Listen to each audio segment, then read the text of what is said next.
Dun, dun, dun, dun.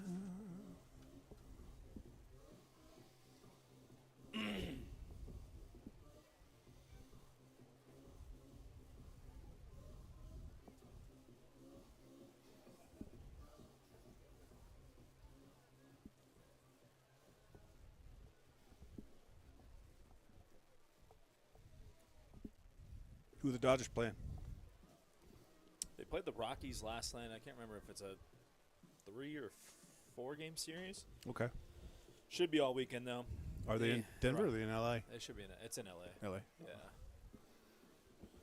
They are 109. Oh yeah. Franchise record. It's awesome. And they're hot. I mean, their offense is. That's the thing. You got to go into the playoffs playing well. Yeah, and that's something like. I think the Yankees are getting it back, but they're not like they were the first half of the season, beating everybody up. Yeah, the only person that looks good on that offense right now is Aaron Judge. Right. They always have so many injuries. Have you noticed that? Like Stanton, how much has he played in the last 3 years? Never playing. Always. They are always hurt. Yeah. Always. Yeah, and that first baseman they got from the Cubs, he's hurt. Rizzo, he was hurt a lot of the time. How much time do we got? Go. Just gotta go back. All right. Should we shut this door since we got air? Yeah, we will when we start.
Holy shit.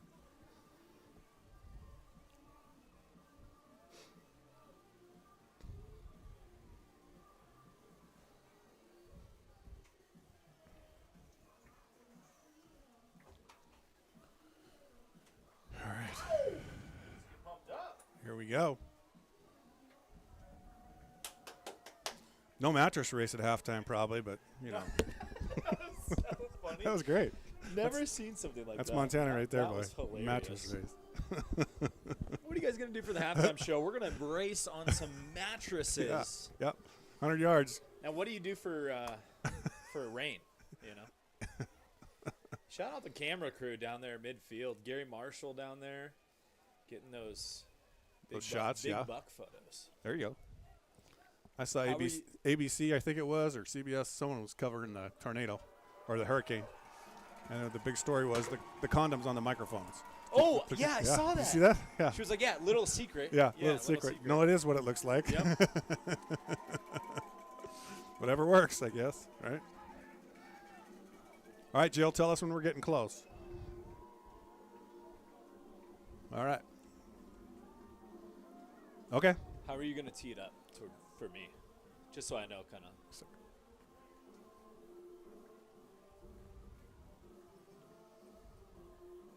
Sounds good. So what I'll do is I'll mention that I'll talk about the fact that College of Idaho is coming in with tough offense, tough defense, ready to go. You know, what is the team doing getting ready for an opponent like this that really has no visible weaknesses? And then you can fly off on what Carroll's going to have to do to win the game and how they're going to have to attack. I like it. We'll get it. It's easy. We'll just feed off each other. It's not hard.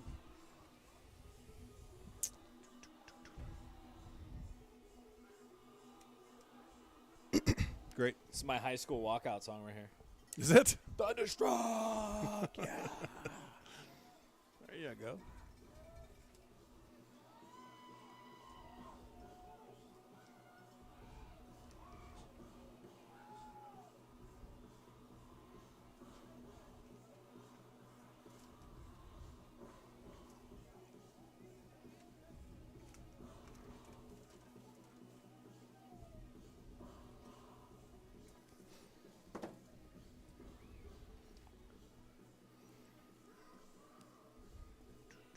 All right. Let's get it. Let's go. Boom. We're ready when you are. We will. Thanks for your help. Thank you. Oh, no, thank you. It's literally. I'm just glad we got that live view working. That's right. awesome.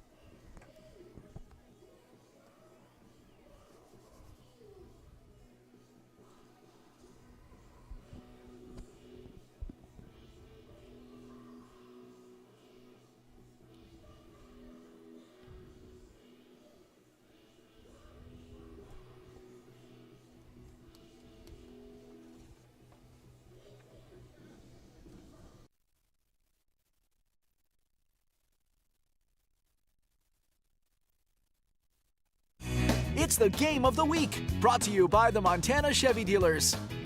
And sponsored by the Montana Tobacco Quit Line at 1-800-QUIT-NOW, Northwestern Energy, Pepsi, and Opportunity Bank.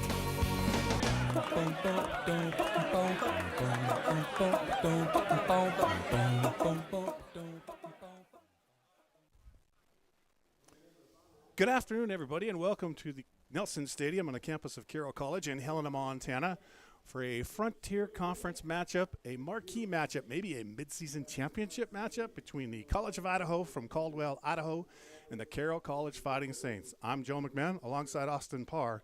Together, we have the privilege of bringing you what's going to be a great football game with two very, very talented football teams, and we're looking forward to bringing it to you. And as you look at the Frontier Conference and the College of Idaho, they come into this game with an offense and a defense that are both in the top of the league. And for Carroll College, you want to attack a weakness. And I'm not sure, Austin, what I would do if I was a Carroll coach or what I would choose. It's very, very tough. You know, I mean, top of the Frontier Conference, both in passing and rushing. They have two running backs who are in the top four as far as yards per game. Hunter Gilbert and Alamar Alexander both have had career games in the last couple weeks. 140-plus yards, 3 touchdowns. That's such a big performance for these running backs. And don't count out Andy Peters at quarterback. He's fourth in yards in the Frontier Conference. But the biggest thing for Carroll is use that defensive line, right? Carroll has one of the best defenses in the Frontier Conference. They only allow 86 yards per game, which is top 20, not only in the Frontier, but in the NAIA. So if they can use that defensive line to stop the running game, we're going to have ourselves a great ball game. The weather may play a factor. As I said, it's rainy here, a little windy, but I think both teams will be ready to go. They like to run the football, so the ground game should go. We're looking forward to bringing it to you. We'll break away, and we'll be back with the opening kickoff. We're back after this. Chevy Silverado. It's got the power you want. Hey. And the capability you need to do the job, so you can get to the important work. Find new moments, find new roads. Get a $500 cash allowance on all 2022 Silverado pickups with a 2.7-liter turbo engine. Plus, now during truck season, get a $1,000 accessory allowance toward a new Chevy truck with accessories. See your Montana Chevy dealers. Today's been good. I'm getting there. People with mental health disorders who smoke can die 8 to 25 years earlier than the general population. No more sitting on the fence. It's time to quit smoking. Smoking can interfere with recovery and make psychiatric medicines less effective. I'm taking the right steps toward my physical and mental well-being. The Quit Line can help for a happier and healthier tomorrow. Just like a drizzle, right? I'm finally getting there. Downpour, but enough to keep you wet all day. We've been around for a while now. Okay. 100 years, in fact. And in that time, we've weathered some storms, seen some changes. And while that's no small feat, at Opportunity Bank, we don't measure success in time. We measure it by the impact we've made. We measure it by the success of the families, communities, and businesses we've served. After all, to us, there's no better investment than the people of Montana. We're celebrating our 100th year in business, and we're calling it the Big 100. It's a celebration of this community, the good people who live here, and the businesses we've helped build across 100 years. We've been serving Montanans to the very best of our ability for the past century. And this year, we plan to tell 100 stories, share 100 lessons, and give 100 gifts. Here's to the next 100 years.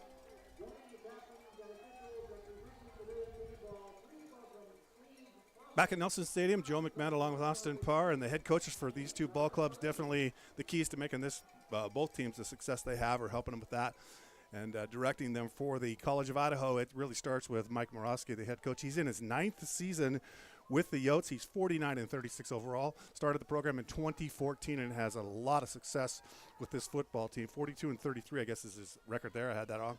But Mike has built a strong program there. And for the Fighting Saints of Carroll College, taking over from the legend Mike Van Dies was Troy Purcell. He's in his 4th season this year.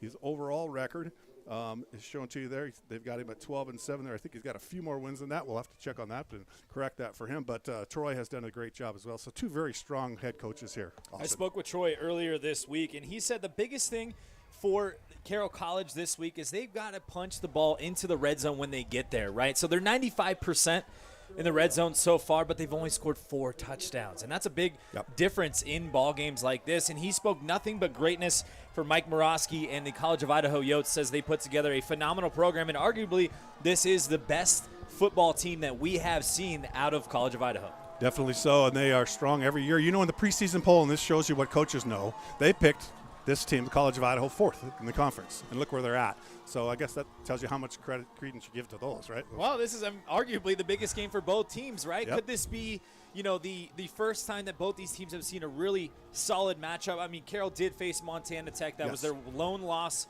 on the season, but Southern Oregon, Eastern Oregon, back-to-back weeks for these teams. This is what it's all about right here. I mean, like you were saying in the pregame, mid-season championship is what's been tossed around. Number 11 versus number 24. Carroll earned their way back into the rankings after their win last week. And another critical game going on in the Frontier Conference. We'll catch on it quickly. It also will be on SWX, I believe, later in the day. Is Rocky Mountain College is down there taking on Montana Western. So 2, 3, and 1 teams battling down there as well. So after today, somebody may be alone at the top of the Frontier Conference, but the Yotes, who will receive the opening kickoff here, ranked number 11 coming into here. And for Carroll, they snuck into that top 25 this week. They're at number 24. 2 other teams in the Frontier Conference made the top 25, so it's a conference that's well represented and has a lot of talent across this entire country. We're set to go. The ball fell off the tee, as you can see, and we'll get it teed back up. Spencer Berger ready to go. The freshman has had quite a start here for Carroll. 100% so far. Hasn't missed a kick, but here's the thing.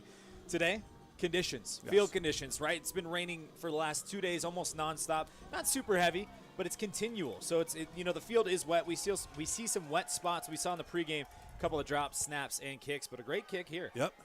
Picked up and brought across the 20 to the 25. As you can see, still rolling. Good return, good strong return that time by number 30, and that is it's not Dylan Martinez. It is, I know we looked at this ahead of time, Caden Cobb. Caden Cobb with the return. And we'll look at the starting lineups for both ball clubs, starting with the offensive front there for the Yotes. And we're really interested in watching a couple of these kids play. There's their specialty players. There's Peters and Alexander. We mentioned those guys. We'll see a lot of Hunter Gilbert in the backfield. And there's Garrett Reberg, that number 73 there, NFL type pro left tackle. I mean, we are up here in the booth, and you can see down on the field 6'8", 315. Yeah, it's a lot of pancakes. That's a big man. That's right. So Peters begins it running the football, and not a lot of running room, though he bounces it to the outside, and he's brought down. And with the carry, starting that football game is number 20 for the Yotes. So the first carry of the game, that's Omar Alexander. There's a Carroll defensive front. And across that front, somebody's missing there today. Garrett Warden, he had a very big week last week, but unfortunately ended the game with his second unsportsmanlike penalty call, so he will be not playing today. You get a game suspension, which I didn't find out until yesterday. So it's going to be very interesting. 2nd and 5. Peters ready to throw the ball right downfield, and good coverage that time provided by Carroll. Number 2 for the Saints right there, Micah Onsma with the coverage as he's trying to get that football to number 22. That came from the wide receiver position. That's John Schofield. Biggest thing we're going to watch today is that defensive line, since they are missing one of their bigger pieces, led by Garrett Kokab, number 94. But we've got a lot of different players. They've got a lot of depth at that D-line. Forrest Serrero should be getting in there. It's 3rd and 5. Peters again looking to the right. Now he's going to back to the left. The pressure's coming. The pocket collapses, and he'll take off. Picks it up with his legs. Nice run that time. Closing to make the tackle fairly quickly, but not quick enough to stop him from getting the first down is Tucker Jones for Carroll College. Jones, a key linebacker for Carroll. We'll watch this on the replay. Good coverage by Carroll, but Peters did what he needed to do, used his legs, and found 5 yards. This is something you actually mentioned to me in the pregame. He doesn't just throw the ball well. Yep. He uses his legs when that pocket collapses, as we saw there, and he was able to get the first down. Transfer from Boise State University is Andy Peters from Boise. Caldwell about 20 minutes from Boise, Idaho.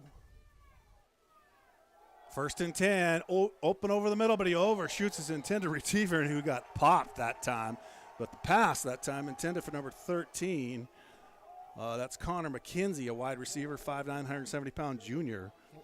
This is something we're going to probably see all day long. It's going to be tough to air it out under these conditions. When he almost loses the snap, you probably didn't see that, but the ball is going to be wet, which actually tends to sail on quarterbacks. So it's going to be very interesting to see how both of these teams pass. Thomas McGree with the big hit on the coverage that time, and it is 2nd and long, 2nd and 10. This time they'll run it over right side again. Hand the ball to number 20. Not a lot of running room there for the man we spoke Alamar about. Alexander. 94, Garrett Kokab getting in there and filling those gaps. Exactly what he's supposed to do. I mean, it looks like the offensive line for College of Idaho has some interchangeable pieces as we take a look at the replay here. Kokab just absolutely stuffs it as well as Tucker Jones, number 11, one of the leading tacklers for Early Carroll on, College. you see Carroll defensively rally into the football. As soon as that runs announced, they are flying up there. So that's something for the Yotes to maybe keep in the back of their minds. Play action might be something to work well for them today. All right, call it 3rd and 7 for the Yotes, and Peters standing on his own 45-yard line. He's going to look to throw the football quickly, trying to get it out, and he throws it right into the back of the defensive back, number 2, who never turned, Micah Ons. But he's trying to get the ball to his receiver, number 87, and the pass falls incomplete. That was something we saw last week. Remember when we had a couple of those pass interference penalties because the defender didn't turn his head? This was very interesting. Maybe they were calling this an uncatchable ball. I'm not too sure there, but he never got his head around, and the receiver had no chance catching that football. So after an initial first down, the Yotes are going to turn it over and punt the football away. Jaden Harrison for the Saints standing back on his 10-yard line. Good snap. Kick is away. Harrison going to let it hit and field it. A little dangerous, but good coverage. Great coverage that time. Down making the stop, number 30 for the Yotes, and I believe that's Martinez. So it'll be 1st and 10 for the Carroll College Fighting Saints. He loves to do this. They are developing him as a wide receiver and also a punt returner, but he's had a couple of questionable grabs on the punt return game the last couple weeks. We were speaking about that last week. Remember when he grabbed that one on the sideline? Last second. Coach's nightmare right there, right?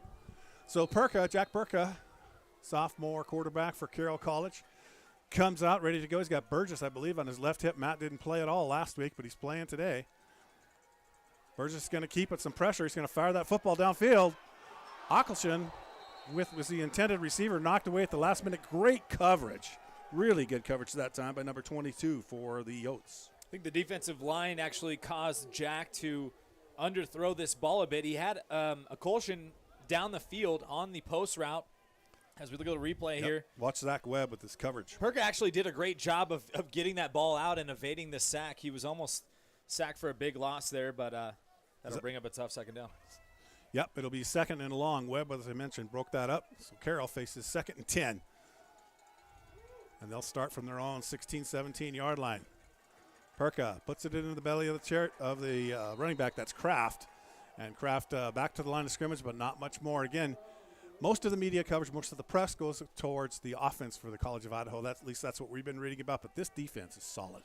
Defensive line up front, I mean, right there, they fill their gaps very, very well. They actually only allow 257 total yards of offense in per game, top 15 in the NAIA. So all the talk about the offense, we're going to see what their defense is all about against these Carroll College Fighting Saints. Willie Nelson with the tackle on that play and sets up Carroll in a 3rd and 10.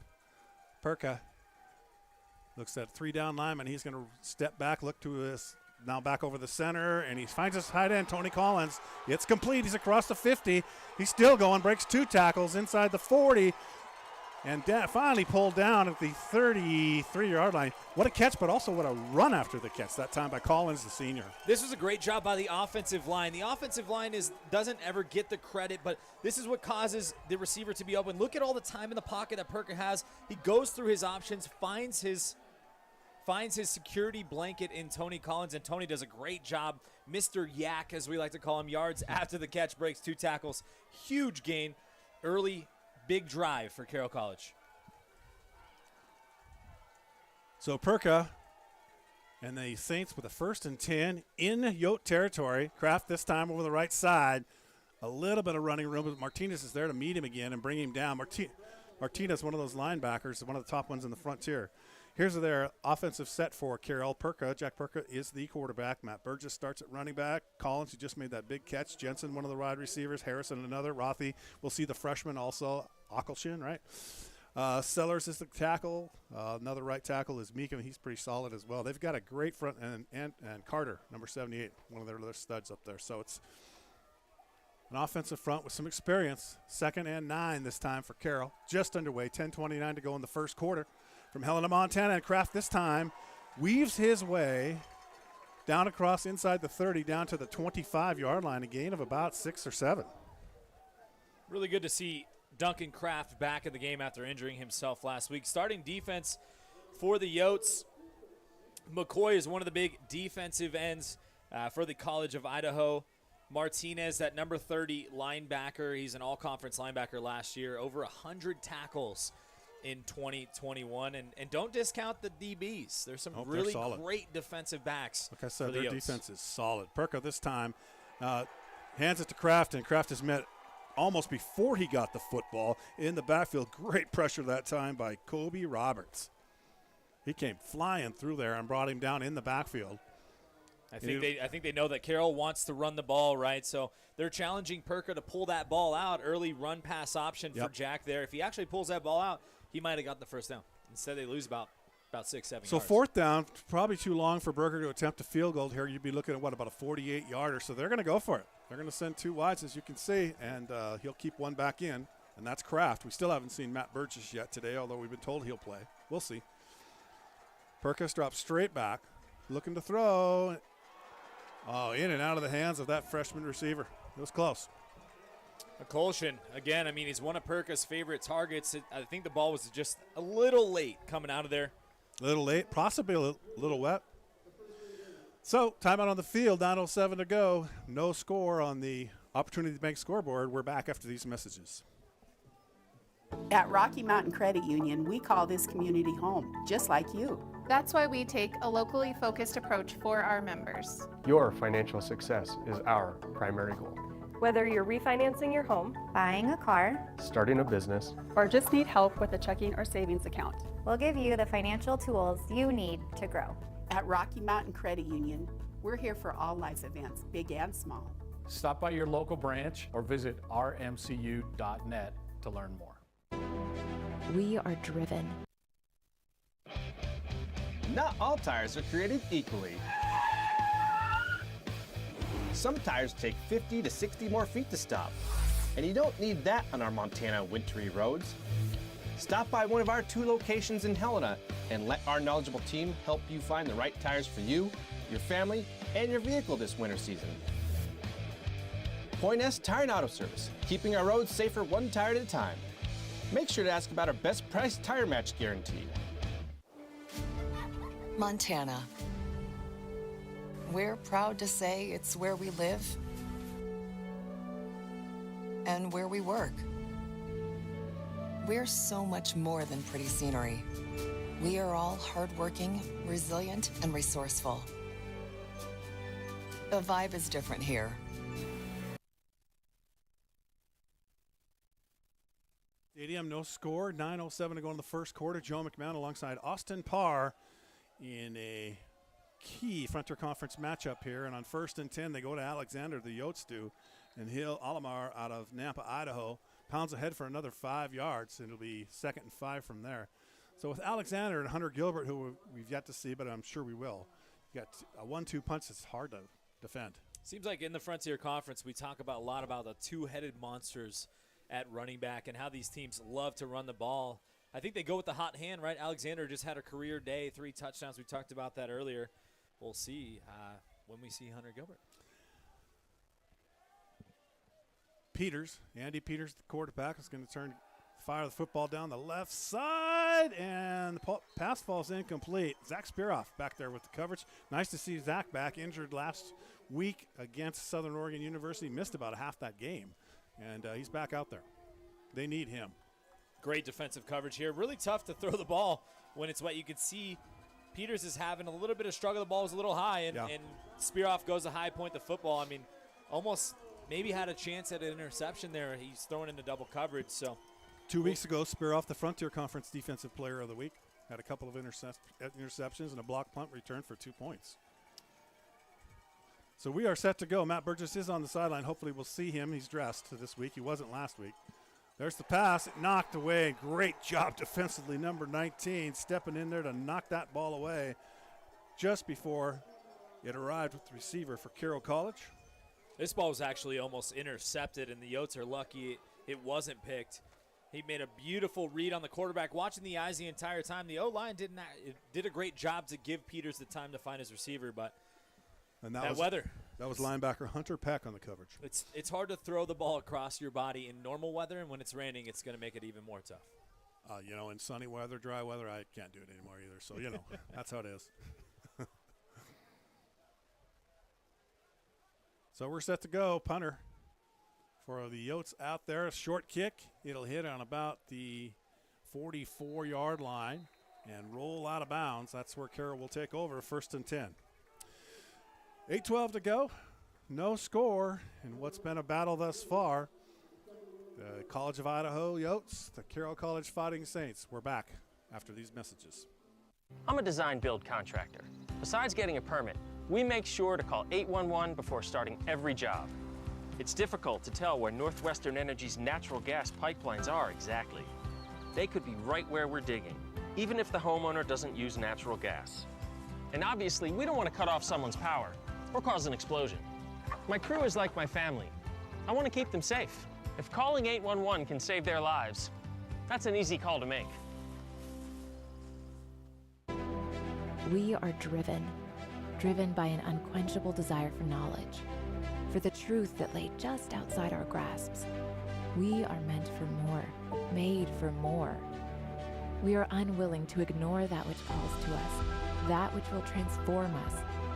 With joy and curiosity, we will boldly find our path in a world of unknowns. At Carroll College, we are here for the adventure. A hit in the morning, another between class, after school, and more before bed. Vaping sucks you in quick. Not to mention all the chemicals and health problems everyone's talking about. That's why thousands of teens are ready to take back their life their own way with My Life, My Quit. When you sign up with us, you'll get a free and simple quit plan that makes it easier to stop vaping. Visit mylifemyquit.com or text Start My Quit to 36072. The game of the week is sponsored by Montana Chevy Dealers and brought to you by Opportunity Bank, Northwestern Energy, Montana Tobacco Quit Line at 1-800-QUIT-NOW, and Pepsi. Joe McMahon, Austin Parr with you, 1st and 10, and we got a penalty flag out there, Austin. Looks like after the play, it might be taunting or unsportsmanlike conduct between either the offensive line and defensive lineman. I'm not too sure.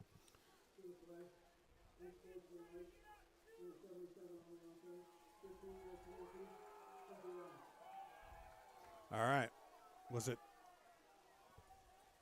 So it'll back Carroll up, and they'll have to start now from their 28-yard line. It's critical. This time, picking up 10 yards against this Yote defense is not an easy task. And for Carroll now, they face a 1st and 25. The positive is Burgess is in the game. Yep. One of the leaders in the Frontier Conference in rushing. Matt Burgess, who's been hampered by knee and lower body injuries through a lot of his career here, is one of the better running backs in the conference. He's got it now in a quick little pass play. He'll weave his way across the 35 up to the 37-yard line, where he's brought down in on that tackle assisting on the tackle, number 82. And that is Will Nook. Even in the rain, he still shows off that elusiveness and is able to pick up a couple yards there, but still, this is going to be a tough third down for Carroll College, 3rd and 18. Check that. Tanner Sackman was the defender that time, coming up to make the stop for the Yotes. So Perka on a 3rd and long, looking downfield, is going to roll out of the pocket, getting some pressure. We got a penalty flag. This pass will fall incomplete, but likely a holding call. 80 or 90% of the time when the flag is in the backfield. And they're going to probably refuse the penalty and take the football, I would imagine the Yotes are going to do. We'll see if we can see it here. Yep. Right there. It was that throw down. Jacob Arms just came in there blasting full speed. The offensive lineman completely misses block. So the Saints will send out their punter. Great job defensively by the Yotes. Again, that defense is as good as advertised. So back deep to pick up the punt here. Number 3 standing back there. That's Dorian Harden, along with number 1, Keegan Croto, a freshman out of Boise, Idaho. So lots of Idaho players on this College of Idaho roster, many from the Boise area, which, as we mentioned, is pretty close by. Partially blocked punt. It looks like it's going to hit and roll. And it'll be down. Well, maybe if we can. It's also a flag, though.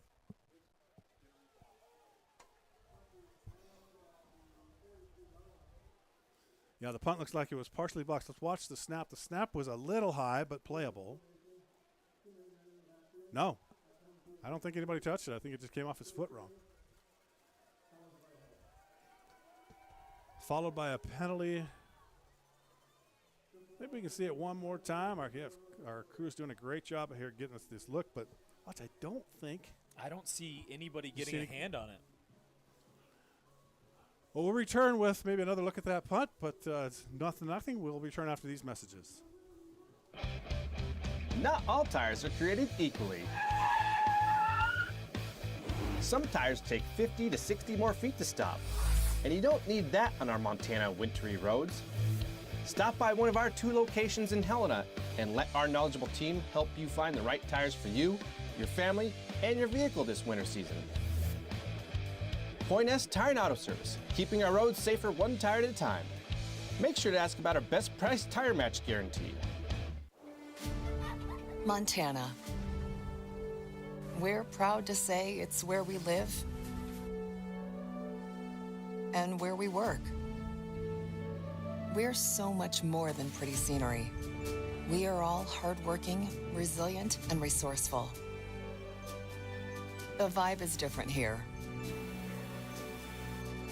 Stockman Bank, Montana's brand of banking.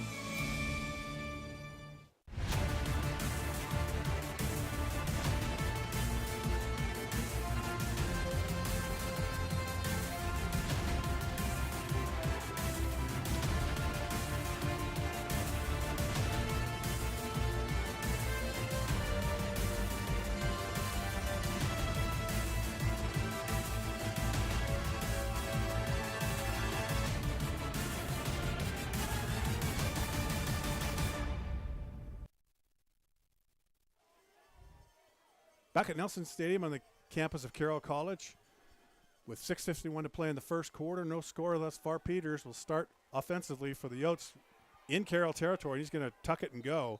Not a lot of running room. Colin Sassano came up to make the tackle that time. Got some help from number 94. Mr. Kokab. Yep, that's Garrett. But he picks up about 3 yards, and he'll leave the Yotes with a 2nd and 7. They actually emptied it out. No running backs in the backfield, which helps the quarterback, 5 wide receivers. If that pocket does collapse, there's not really anybody around to really tackle him, and he picks up a solid 4 or 5 yards. This time, Gilbert in the backfield along with Peters. He'll get his first carry, bounce it to the outside, eludes Sassano, turns the corner, and he may go inside the 30, down to the 25. Spearoff rides him out of bounds, but a great run down inside the 25-yard line, down to the 21. Hunter Gilbert, he's got a little burst. I mean, we see why he is the leader in the Frontier Conference right here on this run. Watch how he's able to bounce this to the outside, That's actually the replay from the play before, but he was able to bounce this around the outside, break a tackle, turn the corner, and turn it into about a 20, 25-yard game. So 1st and 10 from the St. 22-yard line. The Yotes in a strong position here, good position offensively, looking to strike first in this Frontier Conference matchup. Gilbert this time, not a lot of running room. He's met at the line of scrimmage by 4 or 5 Saints and stopped after maybe a half-yard gain, but not much. That time Carroll ready for him. Interior defensive line for Carroll. That's what their bread and butter is. That's how you stop the run. Those interior defensive linemen, they just get off their blocks so quickly and just clog up the middle. There's nowhere for Gilbert to go, no matter how good he is at running back. Kokab, one of the defensive tackles we've mentioned a few times, along with Forrest Swerow. He's a true freshman here from Helen, done a great job stepping in right away. As last year he's playing high school football. So it is a 2nd down and 10, little or no gain. Peters turns around, gets some final instructions to Gilbert. And there's the snap, and Gilbert's going to run right side this time, puts his foot in the ground, but gets tripped up as Tucker Jones got in there on the tackle that time and tripped him before he could get going, but he still picked up about 5 yards on the carry. As a running back, you want this, a chance to get into that second-level defenders. Tucker Jones just reaches in there, trips up Gilbert. He might have been one-on-one with a safety there to get in the end zone. So that was a big, big tackle. Huge tackle by Tucker Jones. So it's 3rd and 5, critical play here for the Yotes. Again, ranked number 11 in the latest NAIA poll. Carroll at 24, number 24. Peters. It's Gilbert again, straight ahead. They're going to keep riding this train, and he is going to be a little short of the 1st down. So it'll be, looks to be a 4th and about 1. Peters took a shot there on the DB blitz, corner blitz there. As he hands this ball off, he just takes a shot. He just got shoved to the ground, but came up limping a little bit. And that was number 12, Cameron Pruitt, one of the linebackers. Defense number 12. Lots of multiple numbers here. So sometimes when we're looking down this roster, you got to figure out which team's out there. So they're going to go for it, 4th and 1. Peters has him at the line of scrimmage. He's got Gilbert behind him. Imagine they'll go right back to him, and they are. They're going to try and push it ahead. And yeah, they've got the 2nd level push, and Gilbert still is not down. They just run him out of bounds, but he just wouldn't go down. And he got some linemen behind him, and they just said, let's go. Wow. What a job by the offensive line by Pruitt or by Hunter Gilbert to keep those feet going. Yeah, give some credit to Gilbert here too. He keeps those legs going, is what you're taught as a running back. Just go, go, go. Of course, he's getting the help of the offensive lineman, but he didn't go down. Nope. He stayed up on his feet. He's dragging 3 tacklers all the way to the sideline.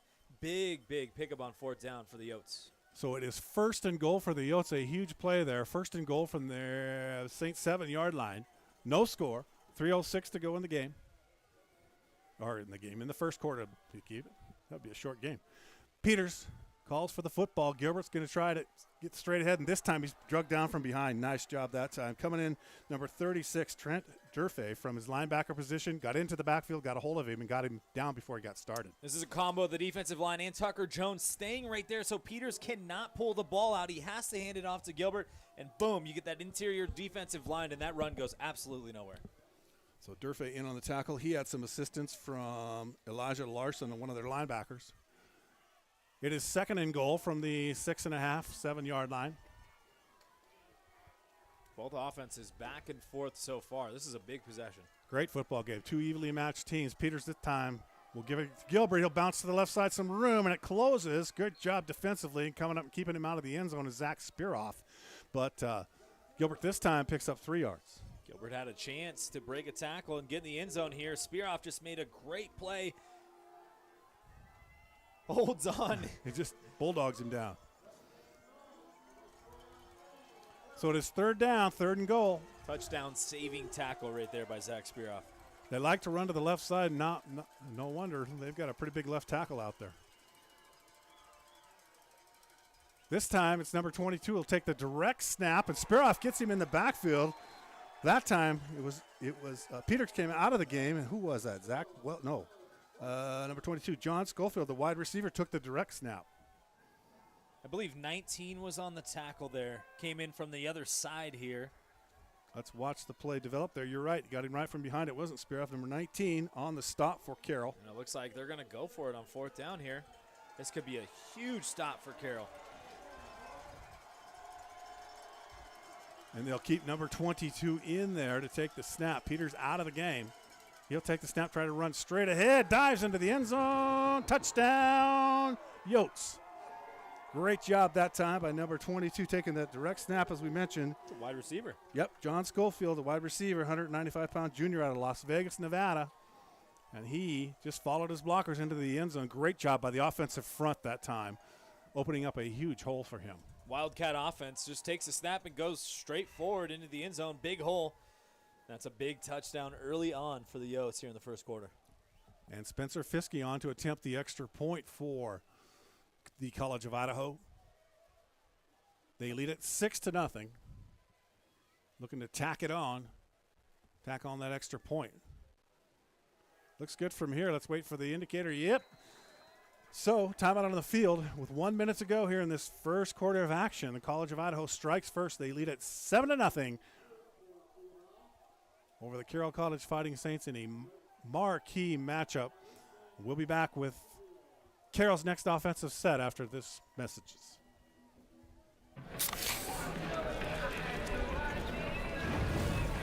Dude, fire. Grill master, huh? Burgers, better with Pepsi. Chevy Silverado. It's got the power you want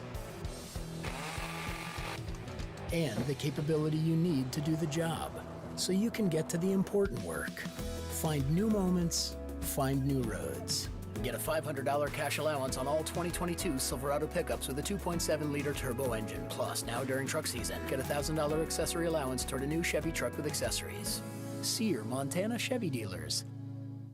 A1 Rentals, serving Helena since 1959, offers rental items for the do-it-yourselfer to major construction companies. Backhoes, floor care, lawn equipment, automotive, concrete work, generators, heaters, electrical, drywall, and more. We can help with any job, no matter how big or small. And don't forget about our party rentals and retail store at Parties Plus. Planning an event? We can help, from tents to catering to decorations. A1 Rentals and Parties Plus on Cedar Street in Helena.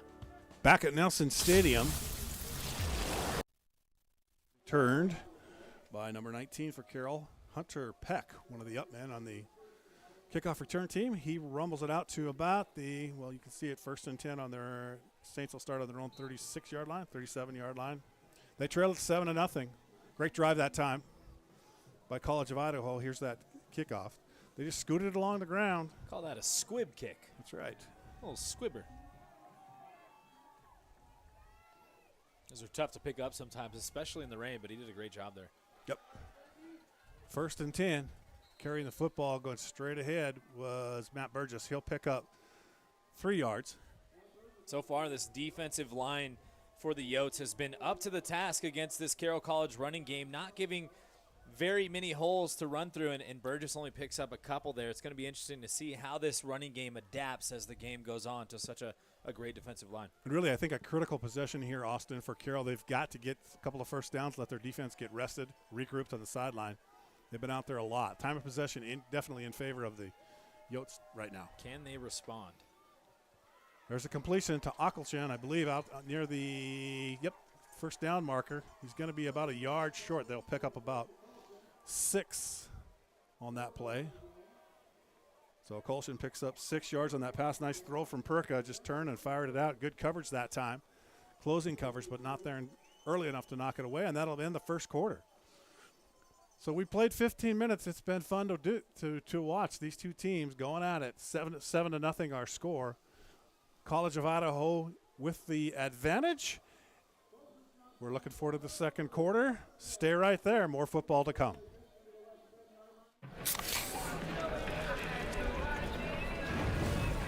Dude, fire. Grill master, huh? Burgers, better with Pepsi. Chevy Silverado. It's got the power you want and the capability you need to do the job, so you can get to the important work. Find new moments, find new roads. Get a $500 cash allowance on all 2022 Silverado pickups with a 2.7-liter turbo engine. Plus, now during truck season, get a $1,000 accessory allowance toward a new Chevy truck with accessories. See your Montana Chevy dealers. A1 Rentals, serving Helena since 1959, offers rental items for the do-it-yourselfer to major construction companies. Backhoes, floor care, lawn equipment, automotive, concrete work, generators, heaters, electrical, drywall, and more. We can help with any job, no matter how big or small. And don't forget about our party rentals and retail store at Parties Plus. Planning an event? We can help. From tents to catering to decorations. A1 Rentals and Parties Plus on Cedar Street in Helena. So many flavors of dew. I am thirsty. I must get the dew. Cut! He's hypnotized again! Do the dew.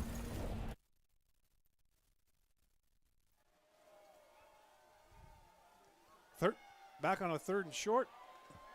And carrying the football, picking up that first down is Matt Burgess. He's up across the 50-yard line, just into the Coyote territory. Big run that time by Burgess. It's exactly what Carroll wants to do, right? Establish that running game. Great job by the offensive line providing a hold there on a short 3rd down and distance. I'm having trouble speaking here, but what that does is this gives time for Perka and the play action to develop. Look for Perka to throw the ball down the field. Roberts on the tackle. Now it's 1st and 10 for Carroll. Perka looking, throw that football, and he's just going to throw it away. There's nobody in that area. So that falls incomplete. Looked like he stayed in the pocket the entire time. I didn't see a receiver. Maybe the receiver was supposed to break on the outside, broke inside. I'm not sure what Perka was looking here. I know he was looking for Tony Collins. Yeah, he broke inside on the post route. And there's nobody out there. Nope. So it'll be 2nd and 10. I thought we might see a yellow flag on that, but guess not. 2nd and 10 for Carroll. Intentional grounding. In my eyes, in your eyes. I've never reffed a game, so don't ask me. So Burgess, this time off the right side, keeps his feet moving, gets down to the 45-yard line, picks up about 5, and it'll leave Carroll with a manageable 3rd down. That was actually a huge tackle by Dorian Harden, the senior defensive back here. If he doesn't make this tackle in the open field against Burgess, Burgess is going to go for about 20 to 25 yards. That's all you want as a running back. One-on-one against a DB. Senior out of Oak Harbor, Washington, came up and made a big stop. Another big 3rd down here for Carroll. Can they get this offense kind of jump-started? I know they had the big play with Tony Collins, but got no points out of it. Yeah. So what can they do on this big-time 3rd down? The second half domination by College of Idaho is incredible. We'll talk about that in just a second. They have had a fabulous second half all year long. Perka this time, some pressure. Almost has it picked off as his receiver slipped and fell down, and in the area, breaking on the football and almost coming up with a big pick for the College of Idaho Yotes was number 8 that time. The pocket was actually clear for Perka. He had a lot of time. Once he released the ball, I think he slipped on his plant foot, which actually had him release it to the inside, almost picked off there by the Yotes. That would have been a massive turnover. Isaiah Griffin with an opportunity there he'd like to have back. Yeah, instead the Saints will punt it away. So the Saints going to hand it right back to the Yotes. And the ball is caught at the 18-yard line. No fair catch called for. His coach is not going to like that one. No. Not really sure why he didn't call for a fair catch there. He's actually getting a very generous spot here as the referee's giving him from where he caught it, so I'm kind of confused on that one. He lost about at least 4 to 5 yards after he caught this football. That's hardy. Yeah, you just get backwards, heads backwards. So anyway, it'll be 1st and 10 for the Yotes when we return. Not all tires are created equally. Some tires take 50 to 60 more feet to stop, and you don't need that on our Montana wintry roads. Stop by one of our 2 locations in Helena and let our knowledgeable team help you find the right tires for you, your family, and your vehicle this winter season. Point S Tire and Auto Service, keeping our roads safer 1 tire at a time. Make sure to ask about our best price tire match guarantee. Your estimated wait time is 45 minutes. Are you tired of being on hold? Then don't leave your money with strangers. Call the people you know at Ascent Bank. When you work with us, You work with community members who make time for you. Our goal is to strengthen relationships and give back to our community. We always work to be part of our community. So if that's important to you, Don't leave your money with strangers. Call the people you know at Ascent Bank. Ascent Bank, equal housing lender, member FDIC. It's 7 a.m., and Mike is reading Plato. He's trying to get ahead of the other 6 kids in his ethics class. Pretty soon, he's going to grab some breakfast with his friends. After that, he's meeting with Dr. Klein about his thesis on partial differential equations. Later, he's got a meeting about a possible internship. And after that, practice. Big meet against Montana State tomorrow. He's got a busy week. He's got a busy life. But for right now, it's 7 a.m., and Mike is reading Plato. Carroll College. Not for school, but for life. Back at Nelson Stadium, Carroll College trying to hang close here with the College of Idaho. Peters will hand it off this time on a 1st and 10, and great running room that time for Alexander. He's ridden down by Zach Spiroff along with Forrest Swerow and a couple of other Saints. But for the Saints right now, they trail 7-0, and you don't want to fall behind these guys. The College of Idaho, second half, fourth quarter dominance have been unbelievable. Got a big offensive lineman actually pulling there and opening up this hole for Alexander. Great run for the Yotes. And, yeah, you definitely don't want to get it behind a team that has the top leaders in the Frontier Conference at running back. So it'll be second and short for the Yotes. Carroll, 3-man off the front. The snap is dropped, so the play doesn't get off to fabulous start, but they may get just enough to pick up that first down. I think it actually helped them there and actually got the ball to the running back quicker because the snap was so bad on the ground. Yep, just one hopper. And just boom, he just catches it and goes, which actually allows him to pick up the first down, gain about 3 to 4 yards. Hands it to Alexander. Looks like Peters played a little shortstop in baseball or something because he scooped that thing right up. I know we said this before, but 73 just looking, I mean, we're in the booth, like I said earlier. He is just so big at that left guard spot. So it's 1st and 10 from the 28-yard line. The Yotes with an early lead here as we start the second quarter of play. Carroll looking to get their offense back on the field. Peters is going to keep it this time, but didn't fool anybody. In fact, number 27 really sniffed that out, and he got up there in a big hurry to make that tackle. It's Caden Gardner. Redshirt sophomore out of Spokane, Washington. Isn't fooled by this one. Nope.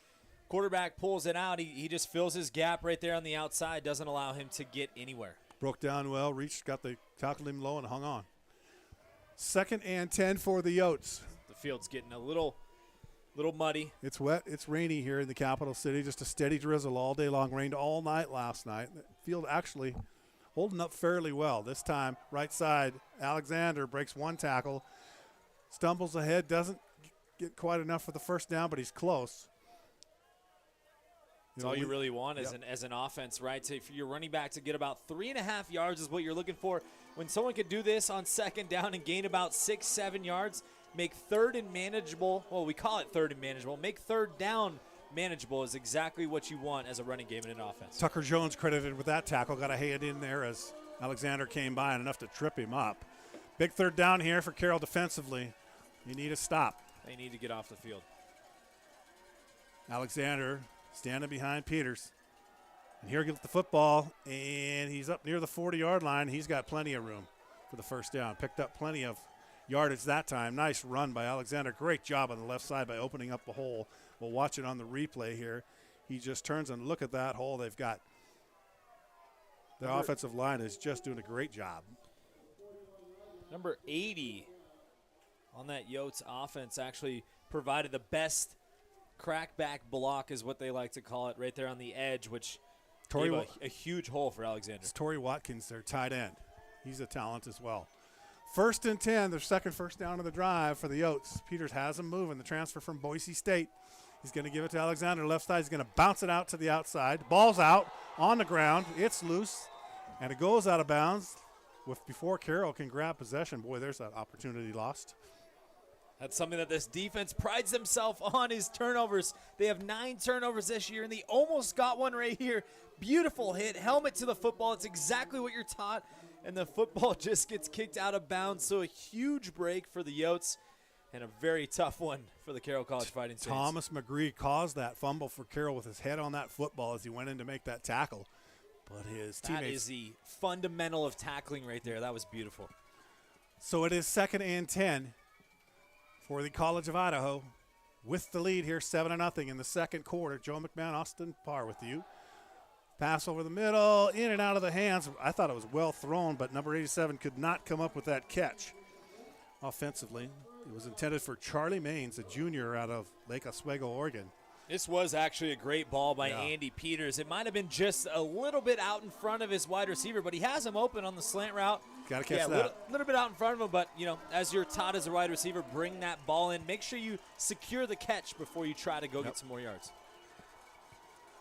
Big third down here. Carroll defensively needs to come up with a stop here, get off the field, and give their offense a chance to get back out there. The Saints trail by 7 to the number 11 rated Yotes. Look for that defensive line to jump in and get some pressure here. Here comes some pressure up the middle. They're going to send some backers. Pass is complete, but I don't think it's enough. Nope, he's going to be well short of the first down. Great pressure that time. Tucker Jones, I believe, was getting in there. We have some more conduct after the play. Yep. That should be 15 yards. That's actually going to cost the Yotes big time if that backs them up. I believe number 75 with a late push. Let's watch this. Maybe we can see it on the replay. You can see in your screen. But it was very, very late after the play. And it was right in front of the official. They're not going to miss that. One threw a flag in the Yotes territory. The other threw a flag in Carroll's territory. So we'll wait and see what they have. But a critical stop, a key stop that time by the Carroll defense.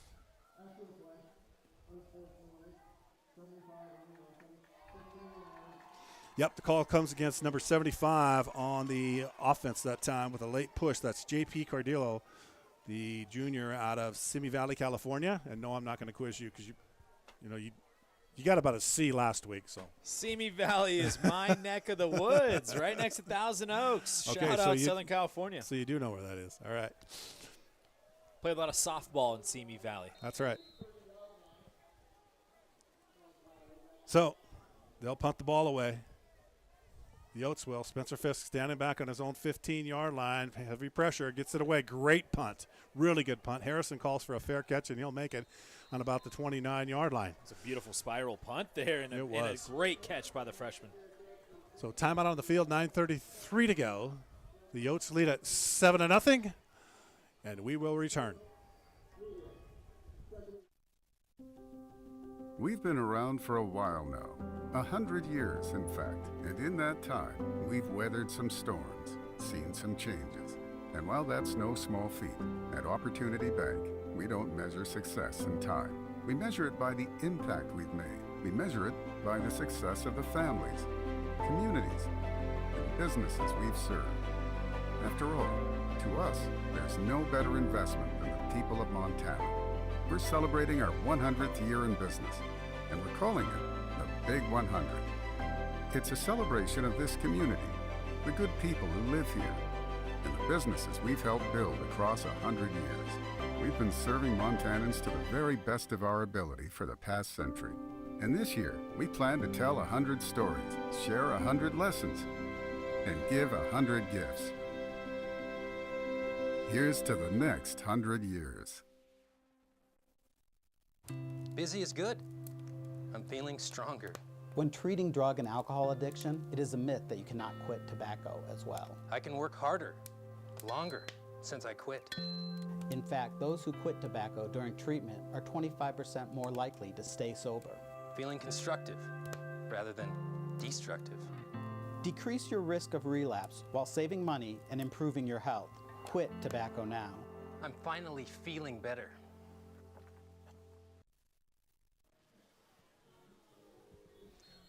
Back at Nelson Stadium, Carroll starts 1st and 10 from their own 30-yard line. And coming up on the 1-800-QUIT halftime report, we'll talk with Regan Rossi as Carroll runs to the left side. But Regan Rossi will join you, Austin. Looking forward to hearing her. Yeah, what's going on with the College of Idaho Yotes athletic department, solid basketball team. So we'll chat with her and see what's the latest for the Yotes. So Carroll picks up a couple of yards, leaves the Saints with a 2nd and 8 there so far, scoreless, and we're at the 9:06 mark here in the second quarter. Carroll pulling a page out of the Yotes playbook there with a wide receiver taking the handoff. Gavin Osuna. Here comes Burgess along the right side, turns it upfield, crosses the 35, gets almost to the 36-yard line before he's brought down. I wonder if these coaches are paying attention to this RPO by Jack Perka and how much he's going to have time later on in the game to pull this ball out and actually run to the other side, because there was not a single person back there. I think that was Ozuna again, 29 on the carry. That was Tuggle. Yeah, I misspoke. It was not Burgess. Tuggle gets his first carry of the game. Tuggle. Yep. Baxter Tuggle, the running back. Carroll really huge has 3 game or 4 last week. Yeah, Tuggle had a huge game, but they're 3 to 4 deep at that tailback position, that running back position. So it is 3rd down and 3 for Carroll. Perka's going to throw it out to the flats, complete to number 48, and a first down.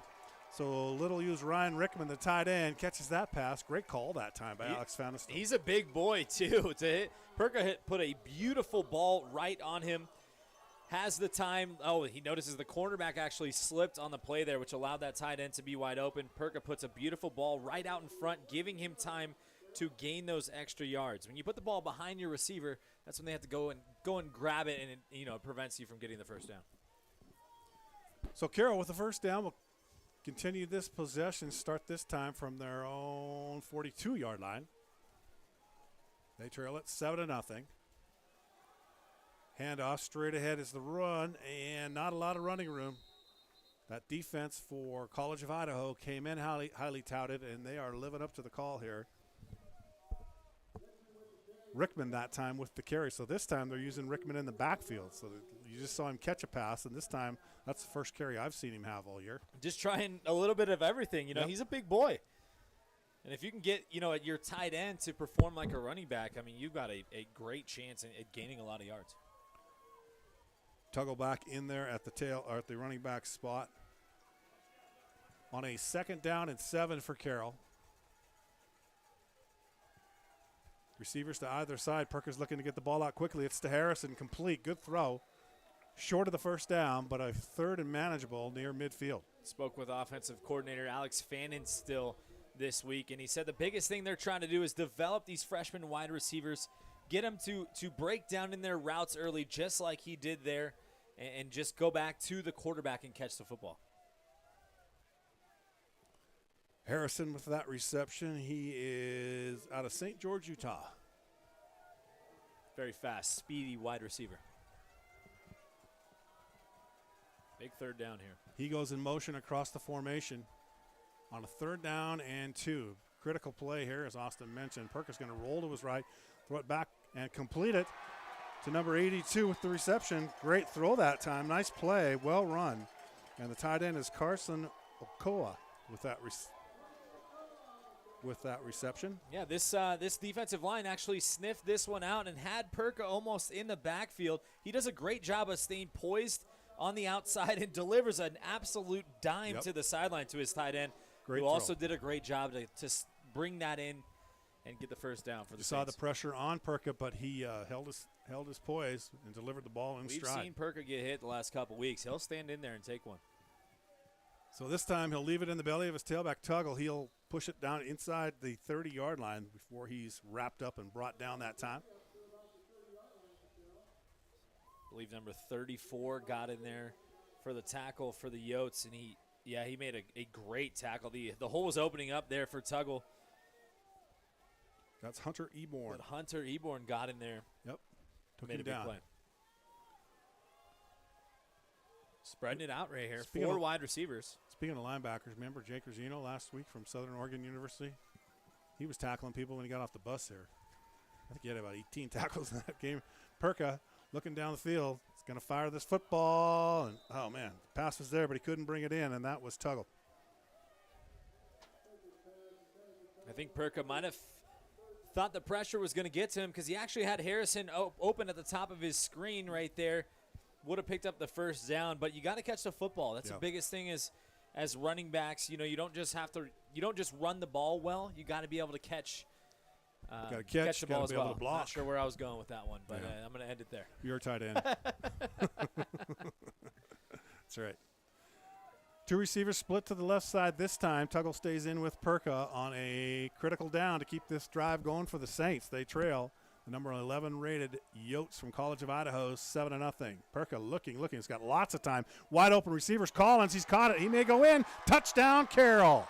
Wow, this offensive line just hung in there in the mud. We actually might have number 72 hurt on the play, but what a throw and catch from Jack Perka to Mr. Tony Collins, his security blanket, as you hear me say so much. Look at him just stand in this pocket. Wait. Lots of time. Back foot delivers an absolute dime over the linebacker, just over the outstretched arms of that DB, and Tony Collins walks right into the end zone. That's a big-time answer for Carroll College. So Spencer Burgum on for the extra point attempt out of the hold of Camden Harrison. See if he can knot this up. It's 7-6, and it looks like Carroll just jumped. So they'll back him up 5 yards, make this a little more challenging. Not something what the coach wants to see. It's little mistakes like that can come back to haunt you. And I think back to last week's game, Austin, Southern Oregon University. Remember all those little mistakes they made? That, oh, my gosh, just little things like that. False start, offsides, unsportsmanlike conduct, Yeah. Tons of penalties like that. And this actually reminds me of when Carroll was playing Eastern Oregon. Eastern Oregon got a false start, and Carroll actually ended up blocking the extra point and returning it back for a touchdown a couple weeks ago. So That's true. Stuff like that can be huge in the game. This time, he's got the distance. Does he have the accuracy? He does. Timeout on the field, 4:50 to go. And we're all knotted up at 7. And we'll step away, and we'll be back. Since before the birth of America, the Army National Guard has stood ready to answer the call to defend and protect the nation.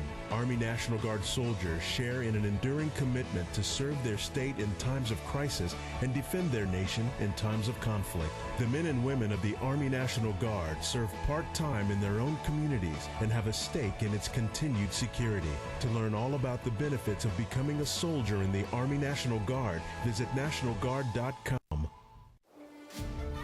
Montana. We're proud to say it's where we live and where we work. We're so much more than pretty scenery. We are all hardworking, resilient, and resourceful. The vibe is different here.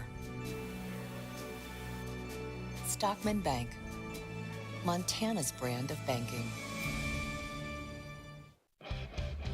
Not all tires are created equally. Some tires take 50 to 60 more feet to stop, and you don't need that on our Montana wintry roads. Stop by one of our 2 locations in Helena and let our knowledgeable team help you find the right tires for you, your family, and your vehicle this winter season. Point S Tire and Auto Service, keeping our roads safer one tire at a time. Make sure to ask about our best price tire match guarantee.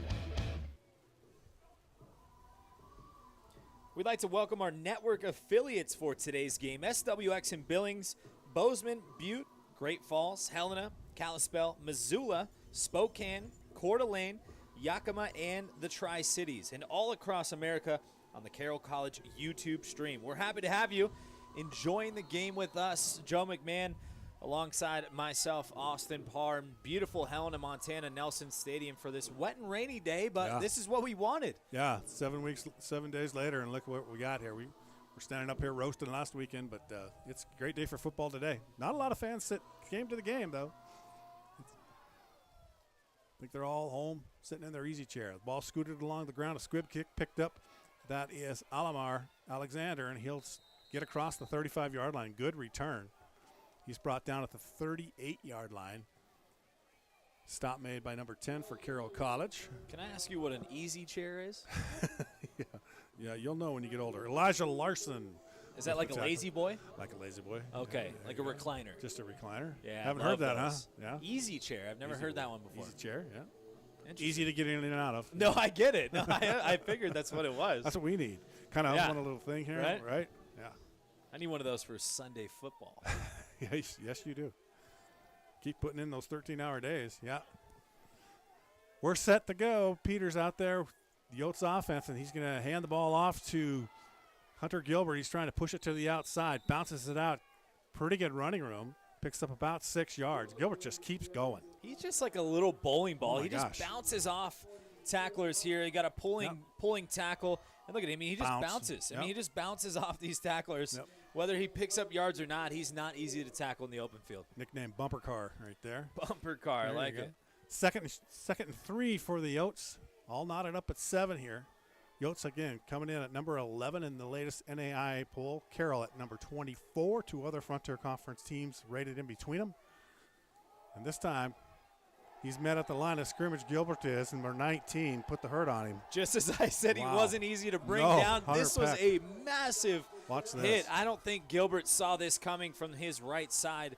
This was a phenomenal tackle here, right? there. Boom. I mean, just put him on the ground. And that doesn't feel good normally, but on a wet and soggy field, that just feels a lot worse. Yep.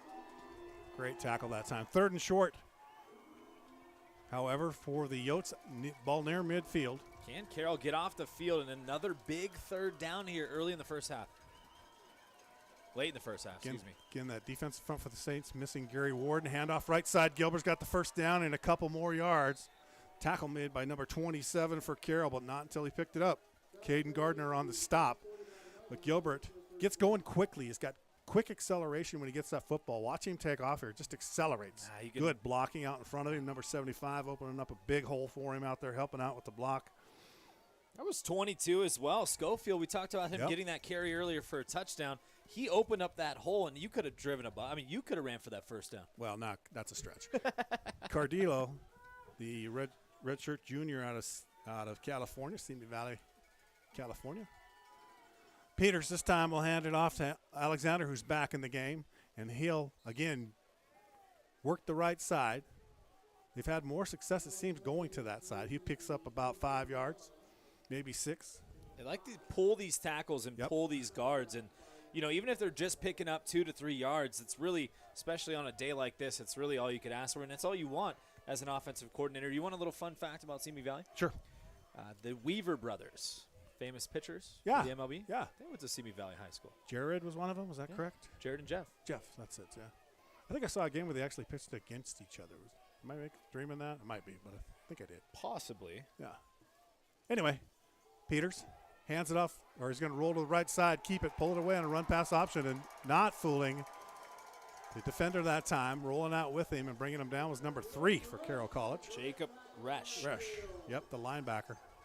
Watch this on the replay. Redshirt junior. He's 220 pounds out of Billings, Montana. Not fooled at all. And that's actually a big play for Carroll because that brings up a long 3rd down. Another chance for them to get off the field late in this first half. With 2 minutes left, they can make the stop here. And I'm sure they're thinking, hey, we can get the ball back, maybe make one of the locker room with the lead.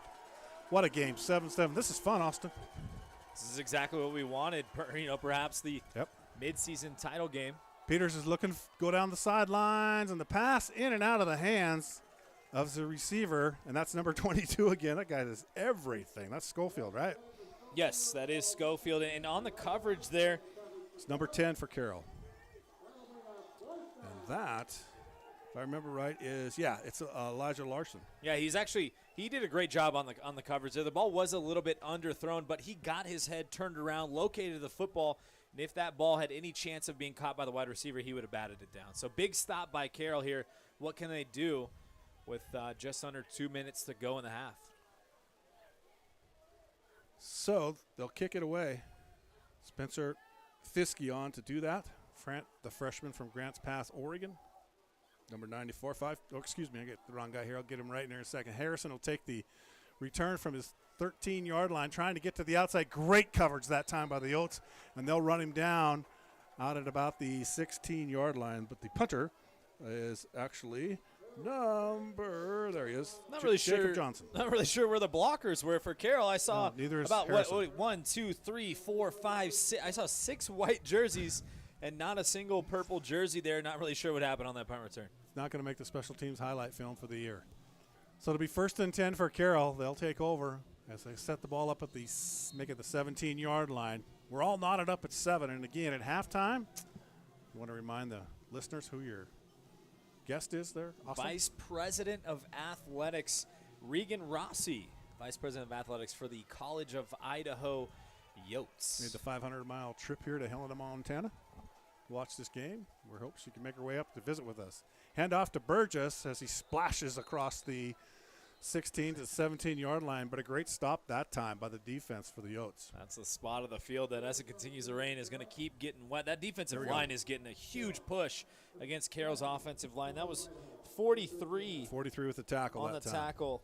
That's Kobe? Yep. Kobe Roberts. Kobe Roberts with the tackle. Down to 124. Looks like Carroll's taking it. I think the Yotes are going to take a timeout here because if they do stop Carroll, they can have great field position with a little bit of time left to go in the half to try to get another score. So what have we seen so far? What do you think, Austin? Pretty much just advertised. Both teams are solid offensively and defensively. You know, the College of Idaho, I think, obviously scored first, but Carroll found a way to get off the field defensively, and their offense took advantage of it. I think what I've been impressed with so far is Carroll's ability to throw the ball. Yes, they only have 7 points, but they've had plenty of chances to throw the ball down the field. And Perker's been finding his wide receivers complete opposite for the Yotes, right? So Andy Peters, you know, top 4 in the Frontier Conference in throwing the ball.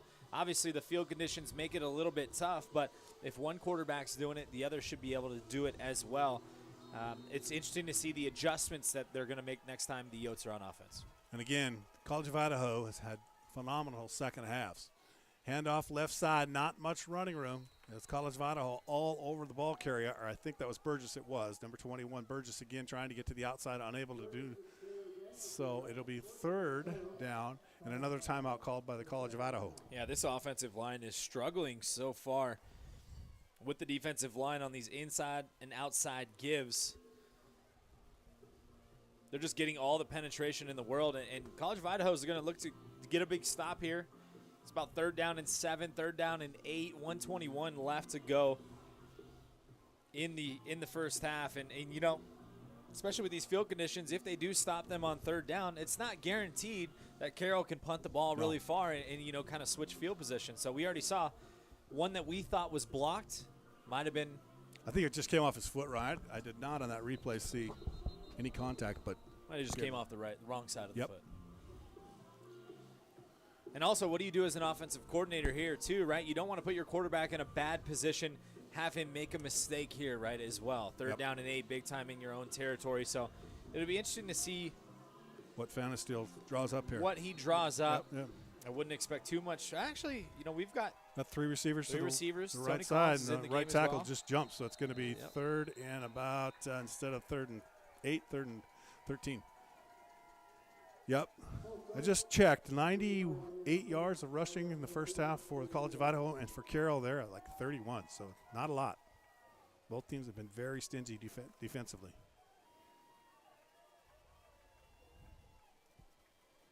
So they'll back Carroll up 5 yards. Looks like they'll stay with the same play they had called, same formation anyway. Perker with Burgess on his right hip. That false start makes it a lot easier for an offensive coordinator to not do anything tricky here. Offensive line for Carroll has been blocking really well, and they'll hand it off to Burgess, see what he can get. He'll cross the 15, 20-yard line, knocked down at the 21. So College of Idaho, great defensive stand there. And now they'll get the football back near midfield, or they should get the football back. We'll see. Great field position. It's a wet day, so you never know, but really just the one fumble thus far that was actually went out of bounds, and it didn't result in a change of possession. Yeah, the only real struggles we've kind of seen with the weather is the Yotes throwing the ball. Yeah.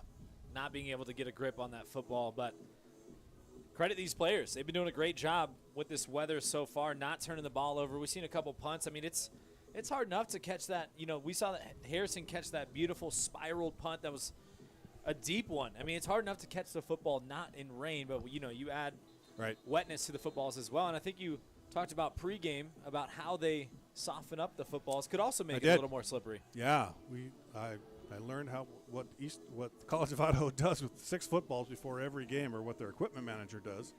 And it's quite a process. We'll get to that in a little bit. Other scores across the Frontier Conference. We've got the Tech and MSU Northern going at it, and right now it's all Tech 42-zip in the second quarter. Yikes.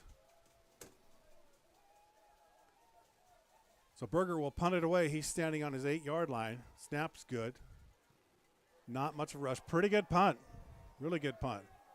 And it'll be caught and taken at the 35-yard line, 36-yard line. Hardy trying to get to the outside. He's got a blocker in front of him.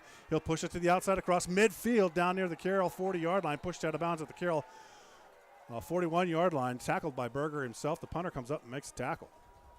He was fired up after this tackle, but almost fumbled the return, but does a great job at reversing field, gets a couple of blockers out in front, and then you see the actual punter coming in here right now and making the tackle himself, gets fired up on the sideline. So does his teammates. But the Yotes in great field position here with 59 seconds to go in the first half. Let's see what they can do with this offense. So it is College of Idaho football. 1st and 10 in St. territory, all knotted up at 7 here. Just 59 seconds to go. Let's see what Andy Peters and the Yotes can come up with on this possession before halftime. He's going to throw it over the middle or attempt to, and the ball's knocked down. Somebody got their paw up and knocked it down. Or maybe it bounced off the back of, was it Kokab? Yeah. Number 74, the offensive lineman there looked like it was his man he was blocking. Yeah, it was Kokab. You're right. Great job that time by Garrett. He almost had an interception there. That would have been huge for Carroll's offense. Still having trouble passing the ball. Not really sure if he's... It's just not ideal conditions for that. 7-7 the score, all knotted up. Peters looking down the field again. He'll fire the football complete to his receiver. Not quite enough for the first down, but with the reception, that time was number 1, Keegan Croto, who is out. He is a 6'2" freshman. Got to go quickly here. Over the middle, I mean, just going to dump it off. He can't, not having success throwing the ball deep, so dumps it off short. Peters this time going to roll to his right side. The transfer from Boise, running, getting some pressure from behind by Tucker Jones. Escapes him, gets out of bounds, or is knocked out of bounds, but he's short of that first down. Running him out was Colin Sassano. Great to hustle that time. Can stick with us at halftime. As the 1-800-QUIT-NOW halftime report. Regan Rossi is with us. She's made her way up here to this luxury box that we get to work out of, right, where it's dry and warm. Welcome. Thank you. Yeah, you're welcome to stay too if you want. You know, seat's open. Take the headset. Call the second half. You know? Big 4th down here for Andy Peters and the Yotes. No timeouts left for the Yotes either. 3 receivers to the left. 4th and short. 4th and about 3. Peters is going to fire that football. Did he complete it?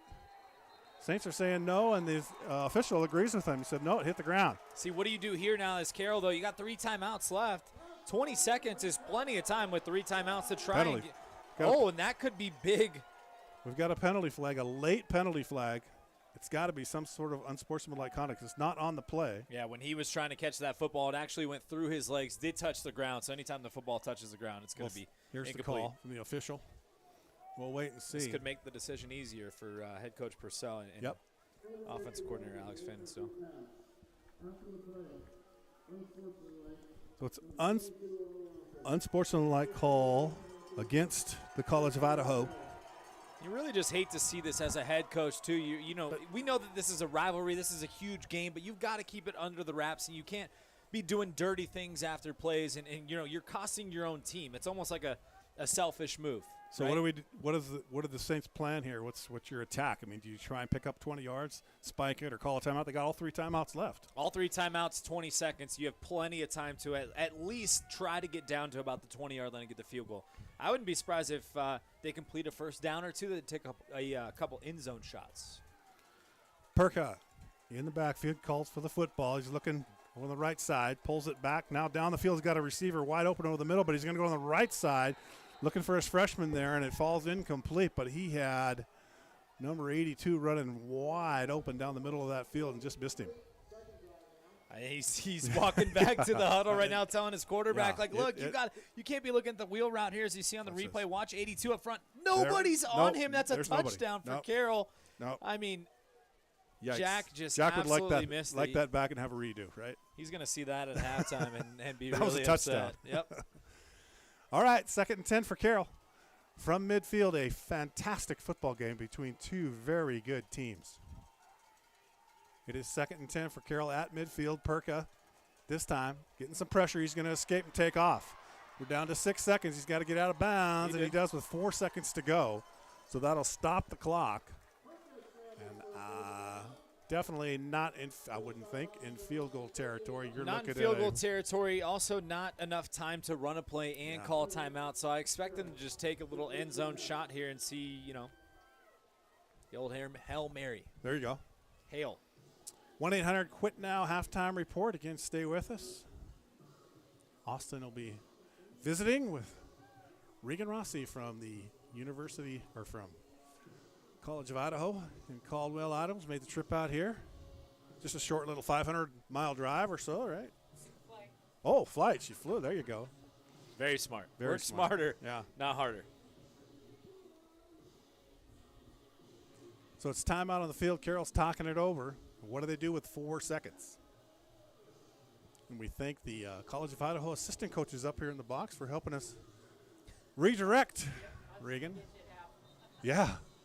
We've been actually calling Andy Peters the entire time at quarterback, and it's number 4, Ryan Hibbs, is playing quarterback for College of Idaho. So that's our mistake. Yes, sir. The guys over here to our right let us know that we were making the mistake the entire time. So we apologize about that.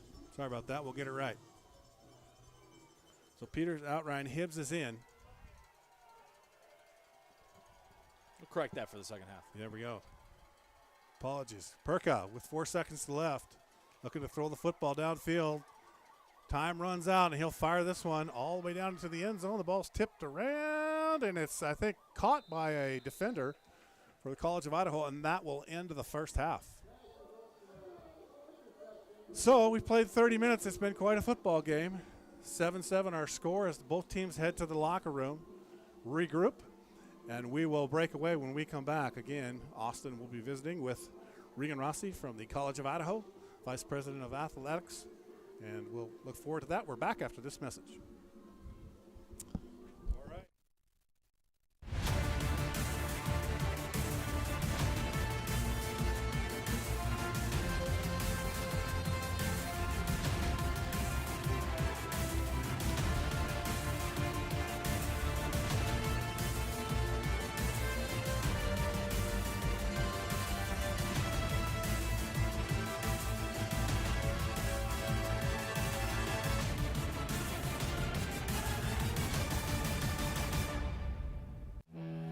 Chevy Silverado. It's got the power you want and the capability you need to do the job, so you can get to the important work. Find new moments, find new roads. Get a $500 cash allowance on all 2022 Silverado pickups with a 2.7-liter turbo engine. Plus, now during truck season, get a $1,000 accessory allowance toward a new Chevy truck with accessories. See your Montana Chevy dealers. I'm a design-build contractor. Besides getting a permit, we make sure to call 811 before starting every job. It's difficult to tell where Northwestern Energy's natural gas pipelines are exactly. They could be right where we're digging, even if the homeowner doesn't use natural gas. And obviously, we don't want to cut off someone's power or cause an explosion. My crew is like my family. I want to keep them safe. If calling 811 can save their lives, that's an easy call to make.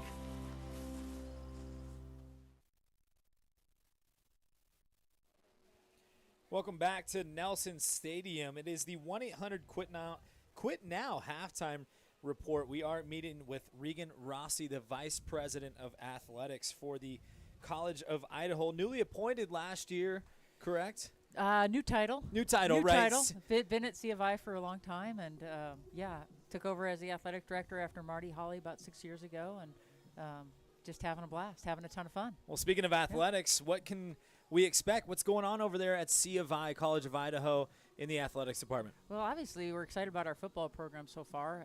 This is an interesting game, a lot of running, not a ton of passing. You guys have had a little more success on the passing game so far than we have. But, our women's soccer team is currently ranked number 24, have been to the national tournament the last 2 seasons.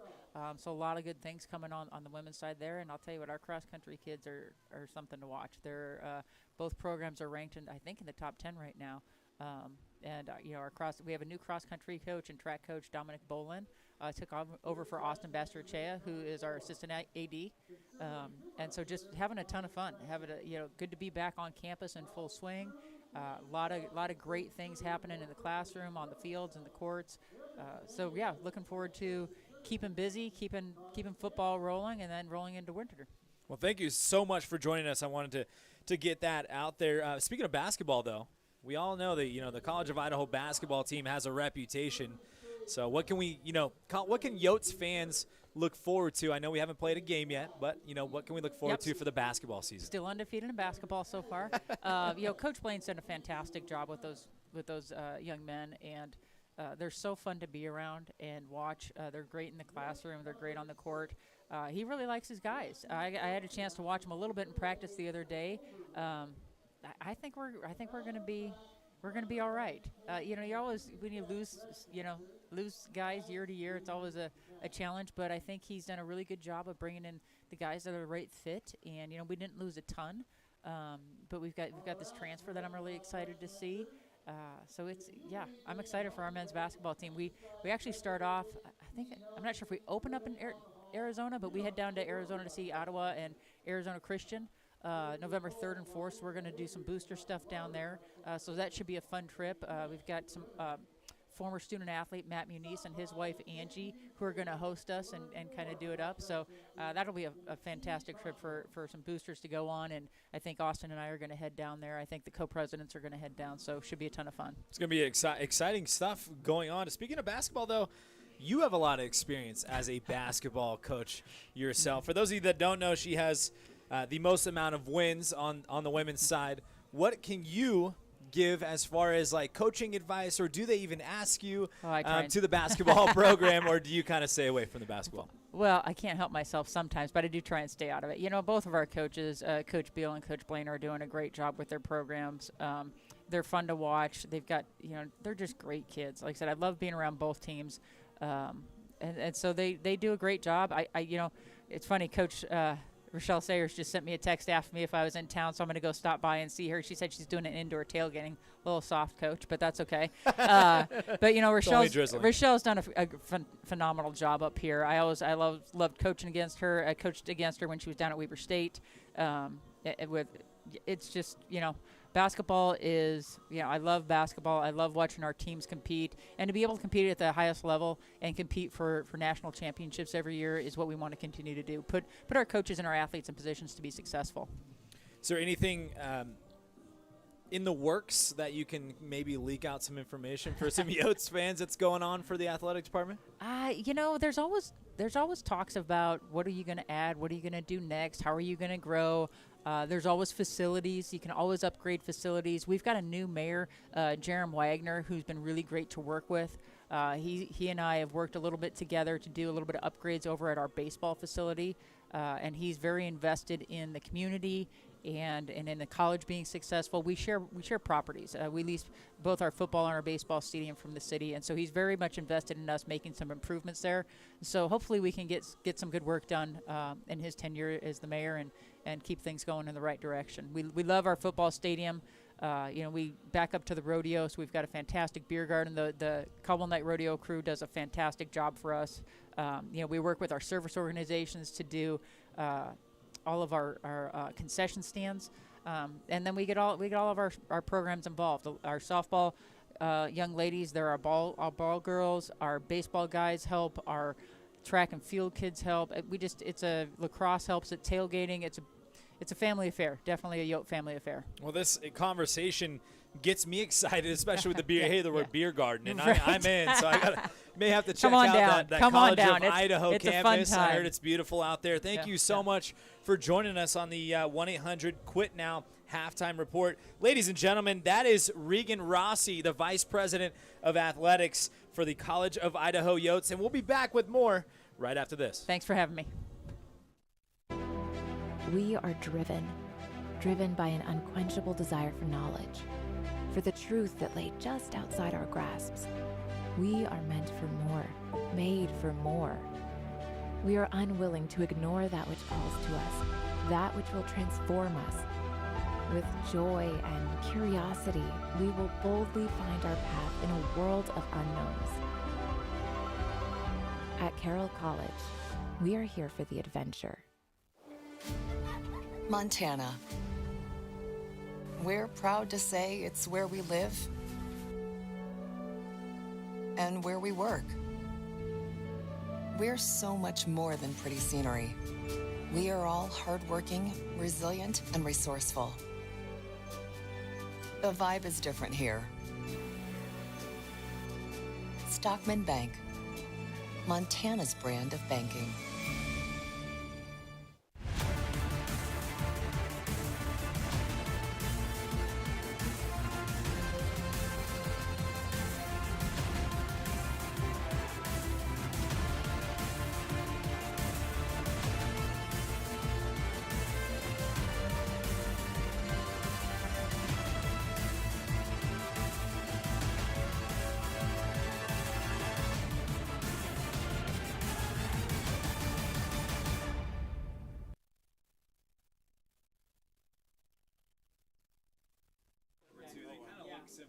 Danny sent me a text. He goes, "Hey, can you tell him it's Ryan?" I said, "Yeah." But You had the whiteboard. Yeah.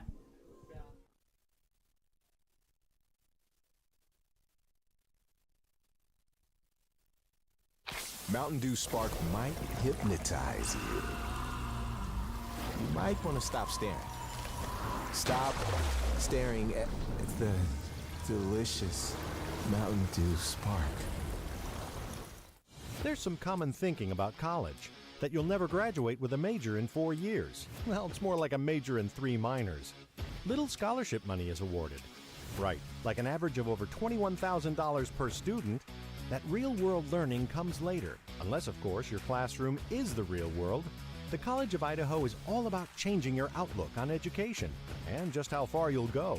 As to that late-night studying, sorry, that's still the same. Chevy Silverado. It's got the power you want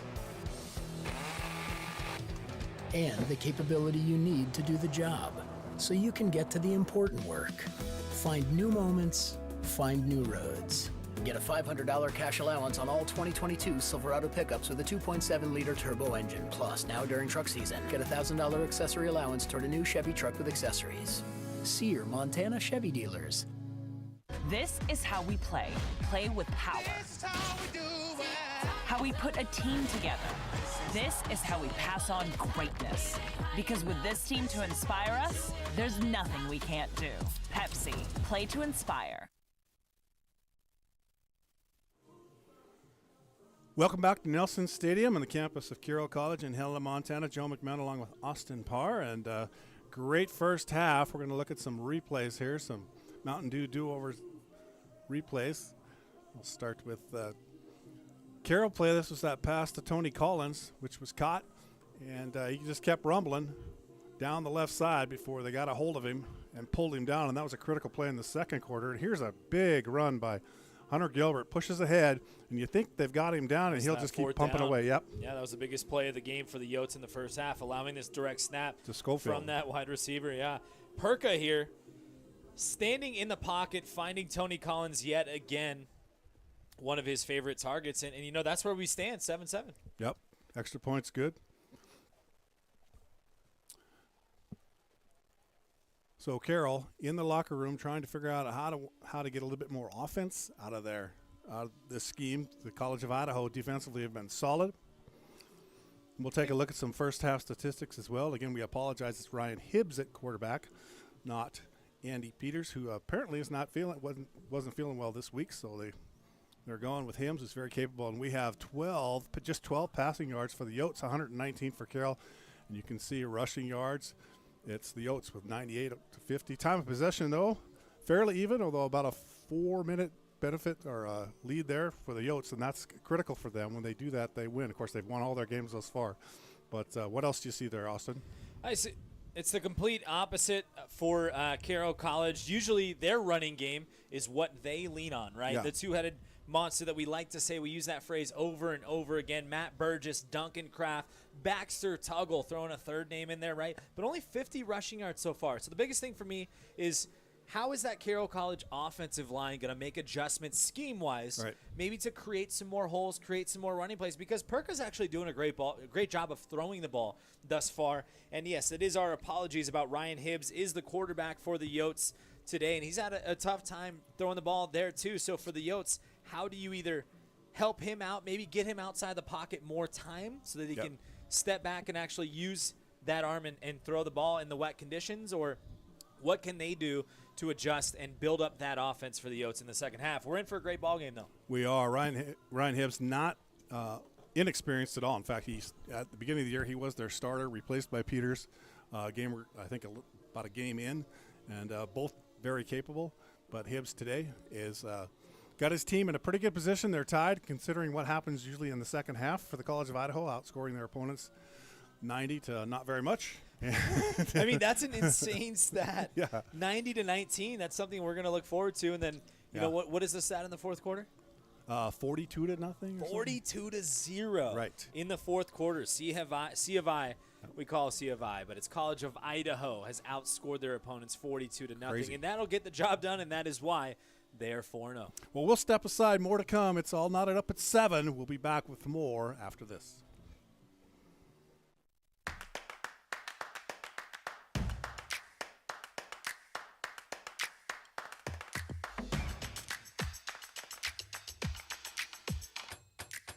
Those moments where banking is the last thing on your mind? Yeah, those are our favorite moments too. Bring on the day. First Interstate, built for you. Get an edge in buying your home by getting pre-qualified for your mortgage today. Mountain Dew Spark might hypnotize you. You might want to stop staring. Stop staring at the delicious Mountain Dew Spark. This is how we play. Play with power. How we put a team together. This is how we pass on greatness. Because with this team to inspire us, there's nothing we can't do. Pepsi, play to inspire.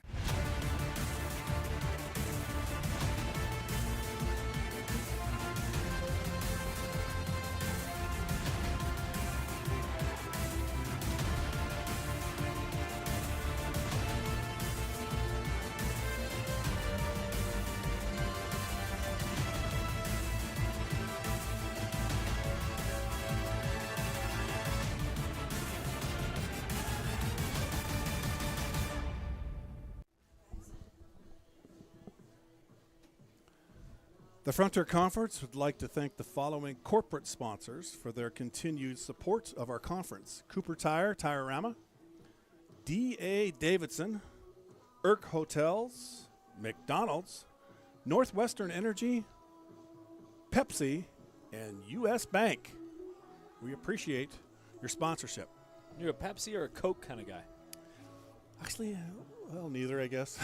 Actually, I don't drink a lot of pop. But I'm just going to say Pepsi. Are you? All right. Well, second half about to unfold here. About 4 minutes to go or halftime. Both teams back out on the field. And in the first half, it's been not a lot of offense, as we saw with the statistics that just came up. All knotted up at 7 apiece. Again, Montana Tech all over MSU Northern. A critical game also about to begin down in Dillon, Montana, Austin, with Rocky Mountain College down to take on Western Montana. And that game also will be able to be watched over SWX later in the day as Marty Lyons and his crew down are getting set up and set to go. Rocky Erickson with the call down there. That should be an outstanding football game as well. There's just 4 or 5 really top-tier football teams here. And when you think there's 96 teams in the NAIA that play football, and 4 of them in the top 25 are from this Frontier Conference. Frontier Conference is solid. I think after this week, too, we're really going to see the top of that leaderboard kind of reshape. I mean, especially in this game right here, you got College of Idaho's undefeated. Carroll College coming in at 3-1, plays so well at home. It's going to be very interesting to see what happens in the second half. But the Frontier Conference is representing the NAIA, not just in the conference standings, but also in the statistics category. I mentioned earlier in the first half about the footballs and how they're prepared for the College of Idaho. Easton Barrett is the equipment manager, and every week before each game he prepares 6 footballs for each football game, and it's a process. He has to brush each football repeatedly to remove multiple layers of wax. So you start that way, and you think, well, that's good enough. The quarterbacks are, nope. Then multiple coats of shaving cream. What does shaving cream do to a football? Well, obviously you don't use any because you got a beard, but I don't know. It softens it up for some kind of way. I don't know. Multiple coats of shaving cream on each football. Then they brush that to remove the shaving cream, so it does something to it. And then they put some sort of leather moisturizer on it. That's the next step. And these are footballs, 6 of them. And they scrub them again. The whole process takes about 3 to 5 days to complete. 3 to 5 days? Yeah, to get it all done. I mean, you got to leave that stuff on there every week, 6 footballs. 6 footballs. There you go. Yep, I know. I thought you just take them out of the box and let's go, but no.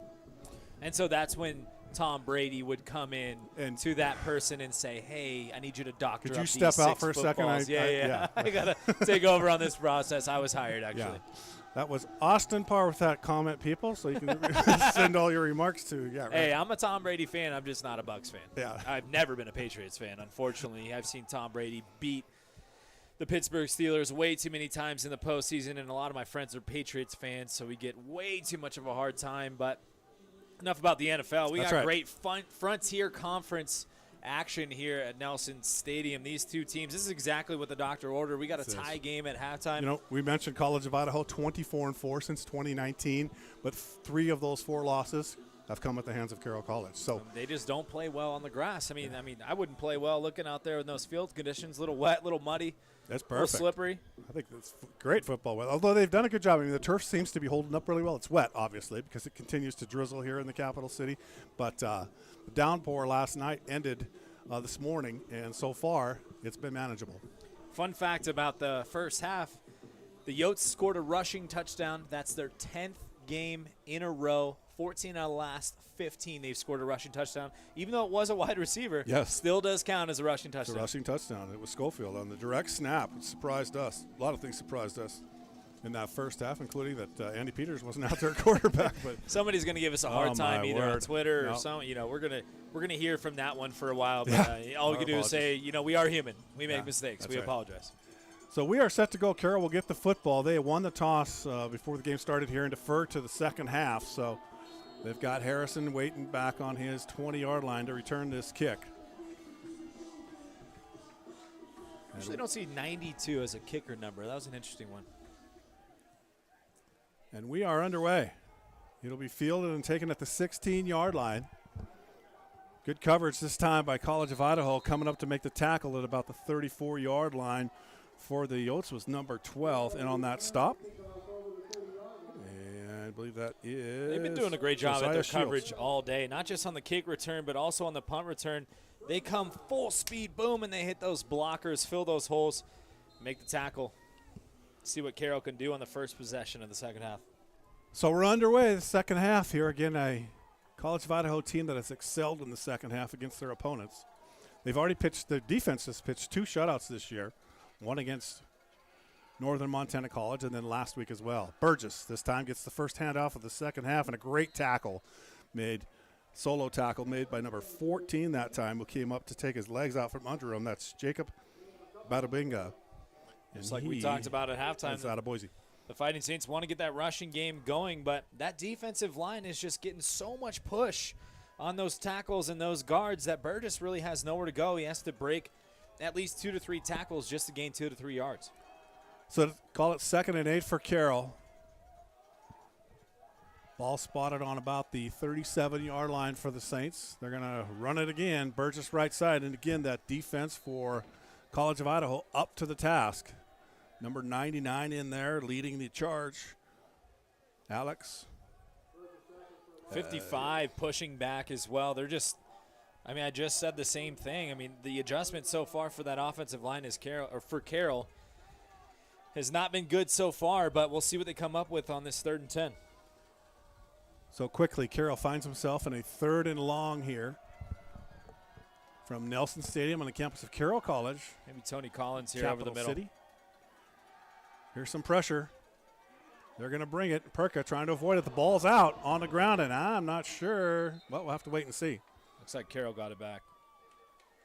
Great pressure that time. That's the most pressure they've put on Perka throughout the game thus far, and they obviously made some adjustments at halftime because watch this collapse. 55 again. We just mentioned. Yeah, he came busting in from his linebacker, Keegan McCoy. Keegan McCoy. The senior out of Boise, Idaho. If Perka had one more second to throw that ball, he actually had 2 wide receivers wide open in the middle of the field. Would have been an easy first down. But great pressure by McCoy along with a host of other Yotes. So Carroll will punt the ball away. Spencer Berger, the freshman, standing on his 15-yard line. The Yotes should get great field position out of this. Oh, good punt this time again by Berger, and he's going to drive the return man. It's Hardy back to his own 25-yard line. He's trying to get to the outside and turn a corner, but he's tripped up. I think he was about off for a very good return, but Thomas McGree got down there and was tripped him up. Great tackle. Almost caused a fumble as well, but of course the ground can't cause a fumble. Beautiful spiraling punt, driving him back all the way to about the 20, 30-yard line. Watch this trip-up tackle. Yep. Oh, we call it the shoelace, the game saver. Throw your hand out there and hope you catch him, and he did. McGree brought him down. Ben Roethlisberger made a tackle like that in a playoff game that saved the day for the Steelers against Only a the Steelers Colts. fan would remember that. Jerome Bettis fumbled the football. Never forget it. All right. 1st and 10 for the Yotes.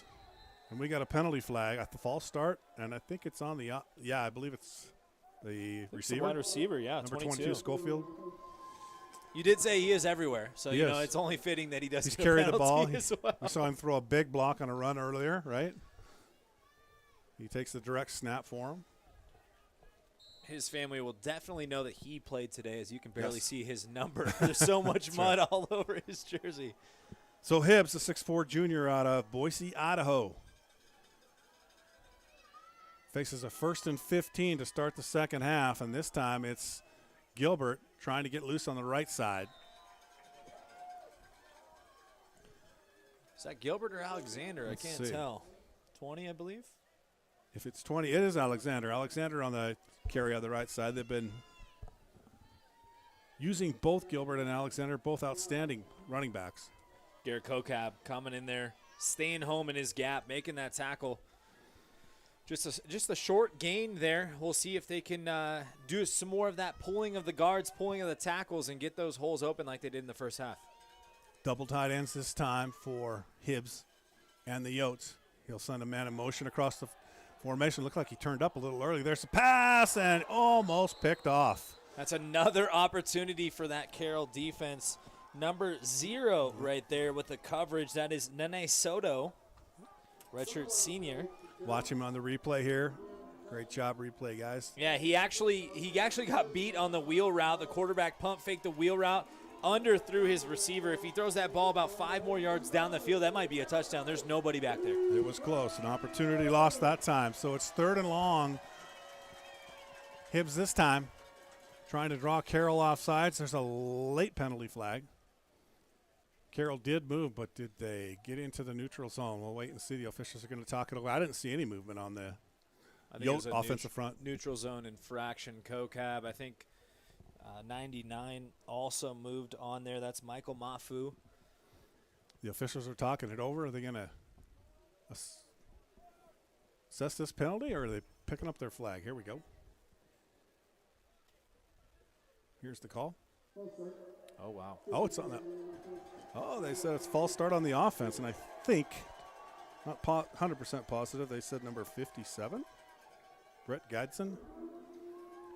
Rex Irby just jumped on the field, one of the leaders at linebacker for the Carroll College Fighting Saints. We got a big 3rd down here early on in the 3rd quarter. Coach trying to get something going. Carroll trying to get off the field. 3rd and 17. Hibbs standing on his 15-yard line, takes the snap, looks to the right, pressure coming up the middle. He'll lose the football into the hands of a Saint. And was his arm going forward, or is that a fumble? The officials are saying it's a fumble. This is going to be very, very close. It looked like he was about to release the football, and then the football comes out of his hand. I think it might be a fumble. You know, we will see. We'll check this out on the replay here. But will it be a – we'll watch it on number 4. Arm goes back. Oh, no, he lost the ball well before his arm went back. It's a fumble. His arm did come forward, but he did not have the football. That's what we saw. He went here, and the ball just went out right as he cocked his arm back to throw. That ball was already out, so that's going to be a fumble. And a great recovery that time. Carroll jumps on the football. They've got a golden opportunity here right now. This is what we talked about with Coach Purcell this week, though. Can we put the ball in the end zone when we are in the red zone, right? Yeah. 95%. We are 12 for 13, but we only have 4 touchdowns. How do we get this ball in the end zone? Perka with Kraft out there at the running back position. Puts it in Kraft's belly, pulls it back. He's going to throw the football. He'll fire. It's got a man open. It's into the hands of that freshman and into the end zone. Chris Ackelson. Akolshin. There we go. Excuse me. I will help you with that one every single day of the week because it confuses me too. But this is exactly that cannon every time they Chris score Akolshin. always gets me. with a 15-yard This is what Alex touchdown pass. Fannin Yep. still talked about, right? You're developing these freshman wide receivers, and Akolshin is one of Perka's favorite targets. He does a great job getting outside the pocket there, going through his reads, Yep. and then boom, finding Akolshin for the touchdown. Great throw that time. You'll see it again as the extra point attempt is forthcoming. And what we've noticed over the last couple weeks, Perka's a lot better passer when he gets outside of that pocket and he has time. And the extra point attempt, no good. So critical. The extra point, no good. 13-7 is the score. We'll step away. So what did she do when you told? That was a wedding gift. From us. See the bubbly side. Remember, that behind every broken plate is one less chore you totally hate. Bublé's right.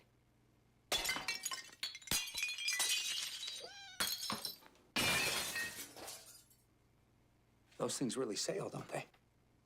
Bubbly sparkling water. A hit in the morning, another between class, after school, and more before bed. Vaping sucks you in quick. Not to mention all the chemicals and health problems everyone's talking about.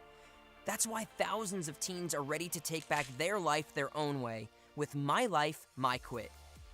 When you sign up with us, you'll get a free and simple quit plan that makes it easier to stop vaping. Visit mylifemyquit.com or text Start My Quit to 36072. Chevy Silverado. It's got the power you want and the capability you need to do the job, so you can get to the important work. Find new moments, find new roads. Get a $500 cash allowance on all 2022 Silverado pickups with a 2.7-liter turbo engine. Plus, now during truck season, get a $1,000 accessory allowance toward a new Chevy truck with accessories. See your Montana Chevy dealers. Back at Nelson Stadium, we'll take a look at that extra point that was missed. And it went. He slipped. He slipped on the turf. Down he went. The kicker went, and the kick sailed under the crossbar, as you can see. Well, we're just glad he's okay. He's out. He is out here for the kickoff, but that could be something that comes back to haunt them later on in the game. Now that C of I is only down by 6, instead of course, that touchdown 7 with the extra point. So Carroll will tee it up at the 35-yard line. The rain just doesn't want to go away. It's still slowly drizzling like it has been for the past couple days. Spencer Berger, 5'10", 170-pound freshman out of Billings, Montana. Short kick this time. And it'll be covered by one of the return people in the second area of coverage, number 9 down there, not to jump on the football for the College of Idaho. I'm not sure if this was on purpose or not, but it looked like he almost mishit this. It went really high in the air and really short. Maybe they were trying to do, get a little tricky on the kickoff. Down there in coverage, yeah. Carroll was right there. If he doesn't catch that ball cleanly, boom, they get the ball back in great field position. But biggest thing, can Ryan Hibbs get this offense started, especially in the passing game? So Hibbs will set up 1st and 10. Just across the 30-yard line. 13-7, Carroll with the lead. Hibbs looked to throw the football. Right side, fired it down the right sideline. Complete to number 9. He's the one that just covered that kick and a touchdown. What a quick strike. Great throw by number 30 by Ryan Hibbs from his own 33-yard line. So a 67-yard touchdown pass. What a toss. I mean, that was just an absolutely perfectly placed football. This receiver did a great job on his route, defender trailing. I mean, look at how perfect this ball is. We call that an absolute dime right over the shoulder for the wide receiver, leading him into the end zone for the touchdown. So Richardson covers the kickoff, and then next play, he's streaking down the right sideline, and Hibbs finds him on a strike from 67 yards out. I'll tell you what, I didn't see that coming with the amount of times that he's tried to throw the ball so far, and that was the best pass by far of the entire game. Fiske on to attempt to give the Yotes the lead, and the extra point is good. So timeout on the field. The Yotes strike back. It's 14-13. We'll be back. At Rocky Mountain Credit Union, we call this community home, just like you. That's why we take a locally focused approach for our members. Your financial success is our primary goal.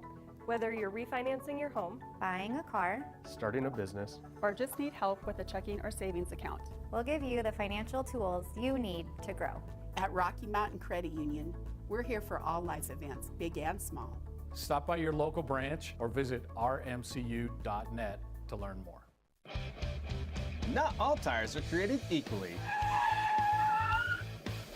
Some tires take 50 to 60 more feet to stop, and you don't need that on our Montana wintry roads.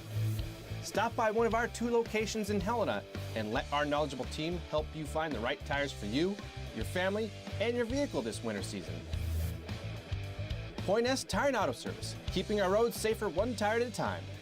Make sure to ask about our best price tire match guarantee. We are driven by an unquenchable desire for knowledge, for the truth that lay just outside our grasps. We are meant for more, made for more. We are unwilling to ignore that which calls to us, that which will transform us. With joy and curiosity, we will boldly find our path in a world of unknowns. At Carroll College, we are here for the adventure. Back at Nelson Stadium, the Saint fans stunned a bit after that last play. As quarterback Ryan Hibbs on a 67-yard dime catches Brock Richardson heading down the right sideline and lays it in his arms for a touchdown. Extra point good. Maybe they use some of those shaving cream. I think that might have something to do with it. You know, the shaving cream along with that leather moisturizer and scrubbing them down. I mean, that ball probably traveled at least 30 to 40, maybe 45 yards in the air, and it was a perfect spiral. We haven't seen that the entire first half. Nope, had good grip on it, fired it down. Momentum. Saints will get the ball back, try to answer here. As this kick will head it'll sail in through the end zone, and Carroll will take over. Momentum changer. Without a return. How does Carroll respond after such a quick strike? One play, one score. And I know we've mentioned a number of times with College of Idaho, C of I, they have owned the second half against their opponents. Of course, they're 4-0, but outscoring them 90 to 14. 90 to 19. 19.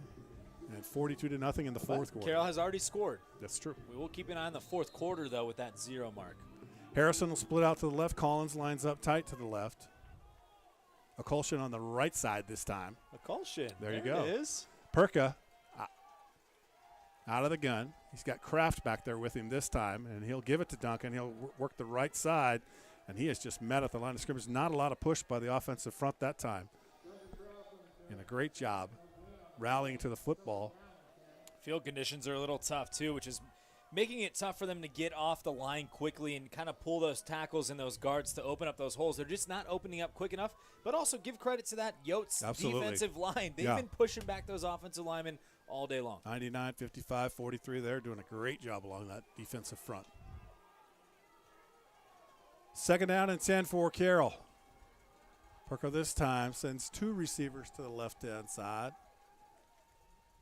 He's going to look to throw the football. He's got some time. Now pocket begins to collapse, and they're going to get him. Quickly coming in and making the sack. Coming up with the sacks, number 34 for the Yotes.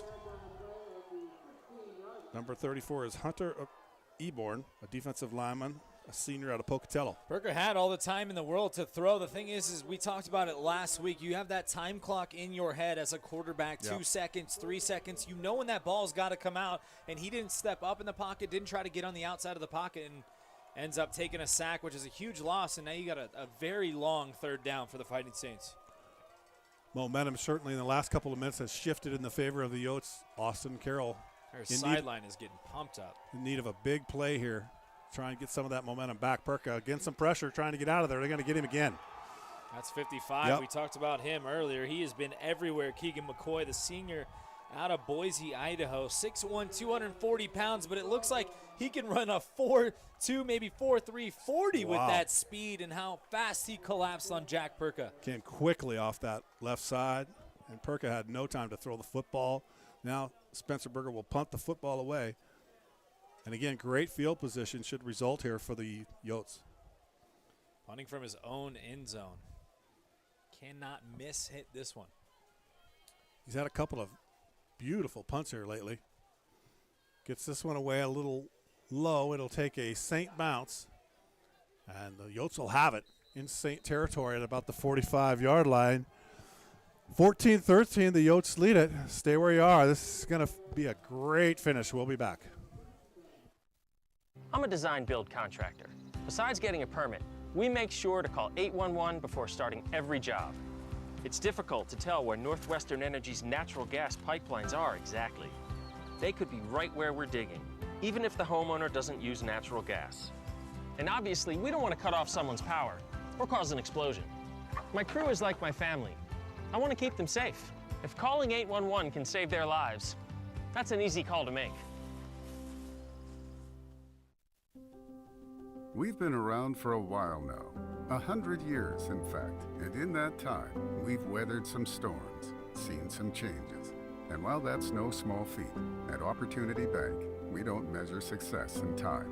We measure it by the impact we've made. We measure it by the success of the families, communities, and businesses we've served.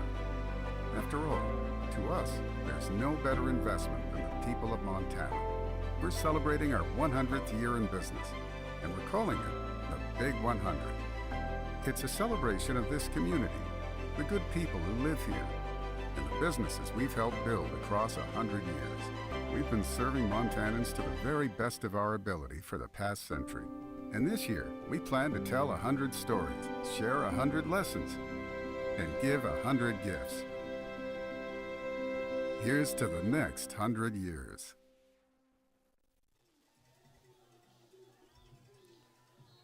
Back at Nelson Stadium, Joe McMahon along with Austin Parr. We are in the third quarter, and I know 3 to go. It's a 1-point lead for the Yotes. They have the ball, and they'll start in Saint territory after a phenomenal defensive stand by their defense. It's a big opportunity for the Yotes. Hand off right side. That's Gilbert. He's trying to get something going, but he's met at the line of scrimmage this time by a couple of Saints. And he'll come up with, just get back to the line of scrimmage. That's about it that time. Not much on that carry. Talked a lot about the Yotes defensive line. The Carroll College Fighting Saints defensive line says, what about us? Look at the way we can push in the backfield. Nowhere to run for Gilbert. I think it was Tucker Jones, first one there. So it'll be 2nd and 10 for Hibbs. With Gilbert behind him. So the Yotes really like to rotate Gilbert and Alexander in there. And they're both very capable. This time it's Gilbert again, this time left side. Sassano gets him wrapped up about 3 yards past the line of scrimmage, gets some help bringing him down. And it'll be 3rd and about 7 for the Yotes. So this is a team, the Yotes obviously very well conditioned because they play so well in the second half. But just they've got a lot of different kids that can move in and out. They're deep. Depth. Yeah. Their depth is huge, and especially at running back. And you know, they got a quarterback who hasn't been playing all year. Speaks about the depth at that position as well. But big 3rd down here for the Carroll College Fighting Saints defense. Can they get off the field? 3rd and 7 is the call. Hibbs this time is going to look to the opposite side, left side, and the pass in and out of the hands of the receiver who just caught a touchdown pass. Brock Hendrickson? Number 9. Targeted receiver Richardson. that time. Richardson. I apologize. So it's be 4th down. Good job that time by the Carroll defense. Kudos to them. I mean, he catches that ball. He might have the 1st down, though. I think the ball was a little slippery. More shaving cream on top of that one there as you well. Go. Yep. That one slipped up. Shaving cream. I'm never going to forget that. I know. That's going to be awesome. I say kudos to Barrett. Barrett for all doing all my that. friends. That's amazing. I wonder if there's a certain kind of shaving cream that you use. Who knows? What is your job title? Punt is away, and Carroll's going to let it roll, and a great job getting down to cover that by the special teams for the College of Idaho. That was a beautiful, great vertical coverage. Up and down spiral that just dropped on the 4 or 5 yard line and just didn't go anywhere.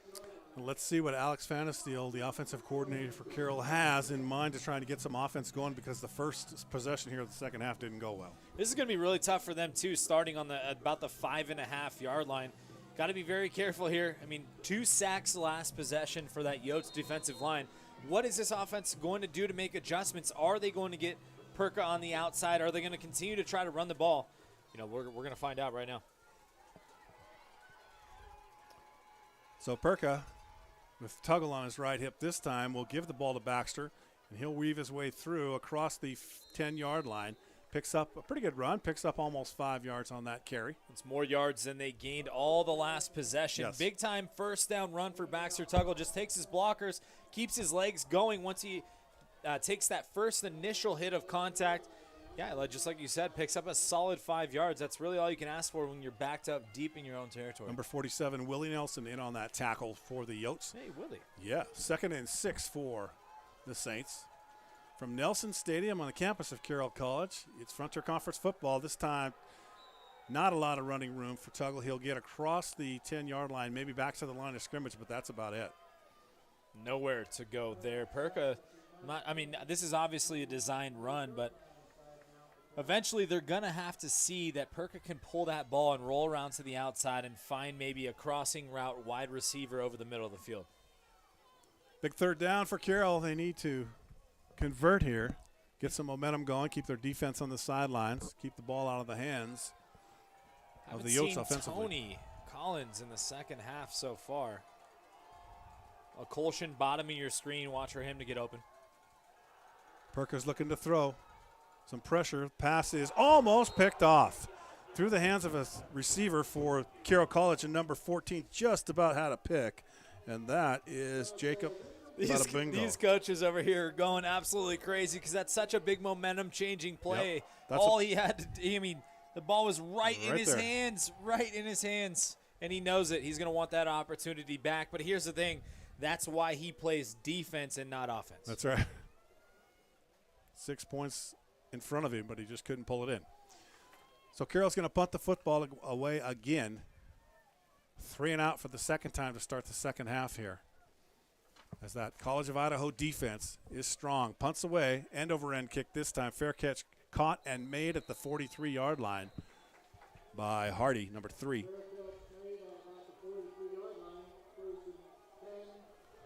So that's where the great field Yotes will position. take over. Yeah, again. Well, that's where they were last time. That's where they just started. Almost the exact same spot. And they struggled to come up with a first down. Let's see what the Yotes offense has in mind this time around. Obviously, big adjustments. Number 73. Just looking at him on the screen jog out there. He's He one of fills the your biggest offensive lines I've ever seen. He fills your screen. He's a big man.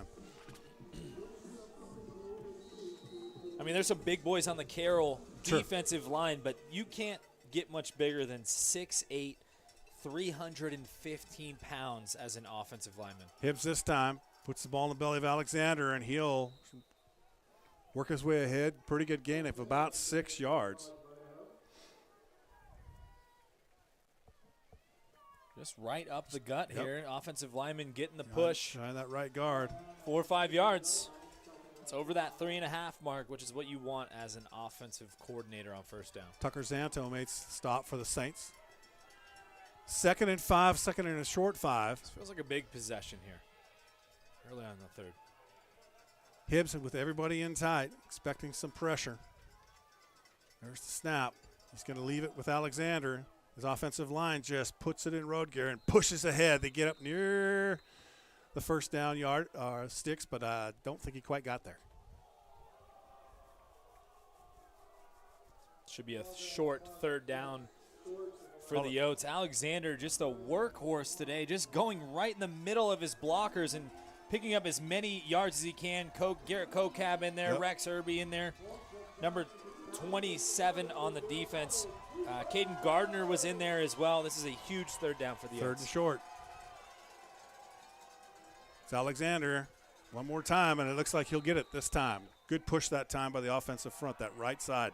I wonder if this has to do with the past 2 possessions for Carroll not gaining a first down. So that defense has been on there. Are they getting a little bit tired maybe here or later on in the third quarter? We'll have to see. 4:24 to go. All of a sudden, that offensive line is getting a little bit of push. That's back-to-back runs, just boom, right at the gut, where Carroll has their bread and butter nose tackles. So it's 1st and 10 for the Yotes on the Carroll 32-yard line. They lead by a point, 14-13, in what could be called the midseason championship game here in the Frontier Conference. Saints 3-1, Yotes 4-0, looking to leave town in sole possession of first place. And this time it's Gilbert.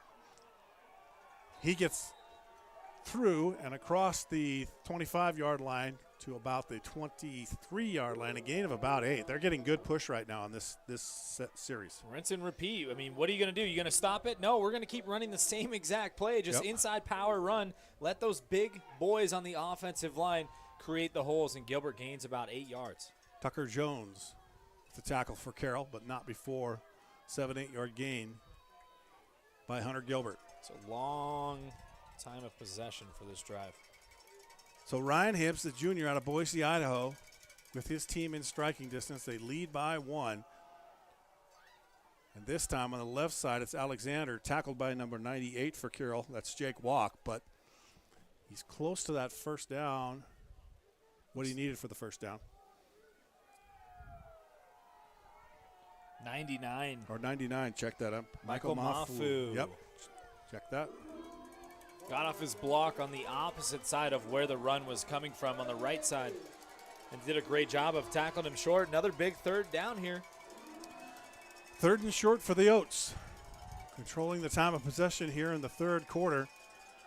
And this time Alexander's got the first down and more. He's going to break through down inside the 5, and he'll roll into the end zone. Touchdown, College of Idaho. Great run that time. Great run. Alamar Alexander out of Nampa, Idaho, just kept pushing ahead. Broke the first tackle at the line of scrimmage, and then he was off. I mean, this is why he's one of the top running backs in the Frontier Conference. Just lowers his shoulder and boom! Yep. Puts the defender on the ground and just goes right into the end zone. That is pure strength right there. 20-13 the score, with the forthcoming extra point attempt by Spencer Fiske.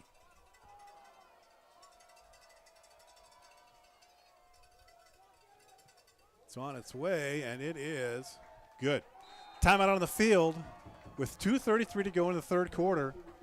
It is College of Idaho 21, the Saints 13, and for Carroll, this is crunch time. This next offensive possession, Austin, is critical for the Saints. If they don't get a touchdown or score a field goal or anything like that, the biggest thing they have to do is get a couple of first downs, because that defense looks a little bit tired, especially up front. They were getting that pushback for the running game, and you know, we can see it hurt Carroll big time. Absolutely. We'd like to welcome our network affiliates for today's game. SWX in Billings, Bozeman, Butte, Great Falls, Helena, Kalispell, Missoula, Spokane, Coeur d'Alene, Yakima, and the Tri-Cities, and all across America on the Carroll College YouTube stream. We're happy to have you enjoying the game with us today. A lot of dirty jerseys out there as the steady drizzle continues to fall here in the capital city, but for right now, the momentum has certainly shifted, and the College of Idaho in control of the game at this moment. Ever since Hibbs fumbled the football down there and gave Carroll that great field possession, which they turned it into a touchdown, it's just been quick strikes for the College of Idaho. That drive was a little bit longer, but like you said, the momentum has completely switched, and this is where Carroll has got to come up with something on offense. We can't keep seeing the same inside power runs that are not working, only gaining 2 to 3, 4 yards on 1st and 2nd down. Got to get Perka out. Oh, we got a return across the 20-yard line. Number 13, Luke Jensen, the wide receiver, one of the wide receivers with that return for Carroll. What I was saying is this offensive line in this offense has to get Perka outside of the pocket. Let him have time to find those receivers, and if he can't, let him use his legs. So here he comes. He slips, plants that right foot, and down he goes. The reason why I said ooh on the kickoff is because that hurt my knee all the way up here. I've had a couple of knee issues myself, and that one looked like it hurt, but he's okay. So it is 1st and 10 for the Fighting Saints. They trail at 21-13 after leading at 13-7 here in the start of the second half. Perka's going to throw the football in and out of the intended receiver's hands. Great coverage that time, provided by number 42 for the College of Idaho. He was there along with some help. Also, number 1, Keegan, I want to say Crotow. Yep. The freshman from Boise, Idaho. He actually laid the hit. The tight end almost made this catch, but the defender made this hit right at the last second. Dislodged the ball from being caught. Joey Calzaretto with the coverage that time for the Yotes. So for Carroll, it's 2nd and 10, 2nd and long. Perka was outside the pocket that time, just like we talked about, had the time. Couldn't find a receiver. Tony Collins is in the game. Double tight ends to the right side this time. Perka with Kraft next to him, takes the snaps, looking to throw. Sets up, kind of going to fire it out on the left side. It's complete this time. I think that's Jensen with that reception. That's number 82. Carson Ochoa, excuse me. If Perka let this ball go, as soon as Tony Collins broke on his corner route, he would have had him, but he held on it to just a second longer than he wanted to. Didn't like the read, saw the safety coming over the top. Hung in there, though. Yeah. Still found his other tight end, making it a more manageable 3rd down for the Fighting Saints. Had a little more time to throw the football that time. And this time, a manageable 3rd and 5 for the Saints. They need to get this first down just for their defense to take a little bit more time off the field. Yotes will rush 5. Perka looking to throw the football, looking for somebody to get open, and he dropped the ball. Ball's on the ground, and I think College of Idaho came up with it. Yep. Ball knocked out of his hands, and number 99 right there to pounce on it for the Yotes. Coming up with a huge fumble recovery is number 99. And Alex Ojukwa. Yep. So Ojukwa picks it up, or pounces on it, and it'll be 1st and 10 for the Yotes. A golden opportunity for the Yotes to It was almost a tuck rule there. Yeah. His arm was moving forward. They didn't say anything about it. I think it was because he wanted to pull the ball back in. He was trying to throw the ball, but no call by the referee. This could be the biggest momentum changer of the game right here. We've already had a couple of them, but the Yotes starting with the ball on the 14-yard line of Carroll. Let's see if that defense can step up. That's been on the field a lot of this second half. 21-13. The Yotes with the lead and the ball in a critical possession for Carroll. Defensively, Hibbs is going to try and get it all at once, and his pass falls incomplete. Looking for number 22, that's Schofield. That was just great coverage by number 19. The DB for Carroll. Hunter Peck with the coverage that time. Nowhere to throw for Ryan Hibbs. It's interesting they go to a passing play when the rushing attack works so well in the last possession.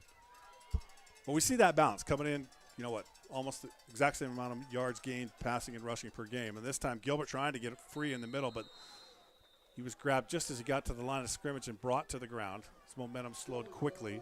I think a lot of that well-balanced attack, though, was with Andy Peters at quarterback. So True. Maybe a little bit different with Hibbs at quarterback. But, we already saw him throw one of the best balls of the season so far. Yeah. Tucker Jones and Sassano in on that stop for Carroll. So it's 3rd and long, 3rd and 9 this time. And Carroll's got to find a way to keep this very talented Yote offense out of the end zone. Hibbs looks over at Carroll lineup, takes the snap. He's going to chooses to run the football, puts it in the belly of number 20, Alexander, and he'll be short of the first down. It'll be 4th down. I think they're going to go for it here, it looks like. Down at the 6 is where they'll spot the football. Good run that time. Again, water splashing all over the field, as you can see. This is football weather. And running backs love this, right? Because do. they get more touches all the time. Yep. He just uses his strength there and keeps his legs turning. Brings up, 4th down in wet conditions. I wouldn't be surprised if they do go for it with the amount of push that they're getting on the offensive line. And with that horn, that'll have to wait. As the third quarter comes to a close, we're ready for the final 15 minutes. It's 21-13. The Yotes on the move. Stick with us. We'll be right back. Since before the birth of America, the Army National Guard has stood ready to answer the call to defend and protect the nation. Army National Guard soldiers share in an enduring commitment to serve their state in times of crisis and defend their nation in times of conflict. The men and women of the Army National Guard serve part-time in their own communities and have a stake in its continued security. To learn all about the benefits of becoming a soldier in the Army National Guard, visit nationalguard.com. Your estimated wait time is 45 minutes. Are you tired of being on hold? Then don't leave your money with strangers. Call the people you know at Ascent Bank. When you work with us, you work with community members who make time for you. Our goal is to strengthen relationships and give back to our community. We always work to be part of our community. So if that's important to you, don't leave your money with strangers. Call the people you know at Ascent Bank. Ascent Bank, equal housing lender, member FDIC. Not all tires are created equally. Some tires take 50 to 60 more feet to stop, and you don't need that on our Montana wintry roads. Stop by one of our 2 locations in Helena and let our knowledgeable team help you find the right tires for you, your family, and your vehicle this winter season. Point S Tire and Auto Service, keeping our roads safer one tire at a time. Make sure to ask about our best price tire match guarantee.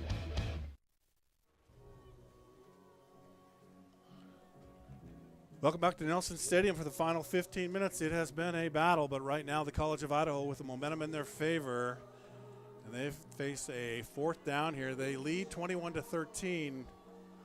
4th down and 2 yards to go for a first down, 7 yards to go for a touchdown. Interesting to watch here. This is where the Carroll kicker, Berger, slipped.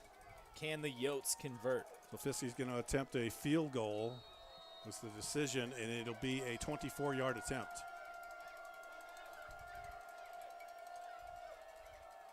Placement's good. Kicks on the way. Looks right Looks down the good middle. From here. It is. That'll extend the lead to 24-13, an 11-point lead, I should say, for the Yotes. For the Saints, have some points to make up. We'll see what happens when we return.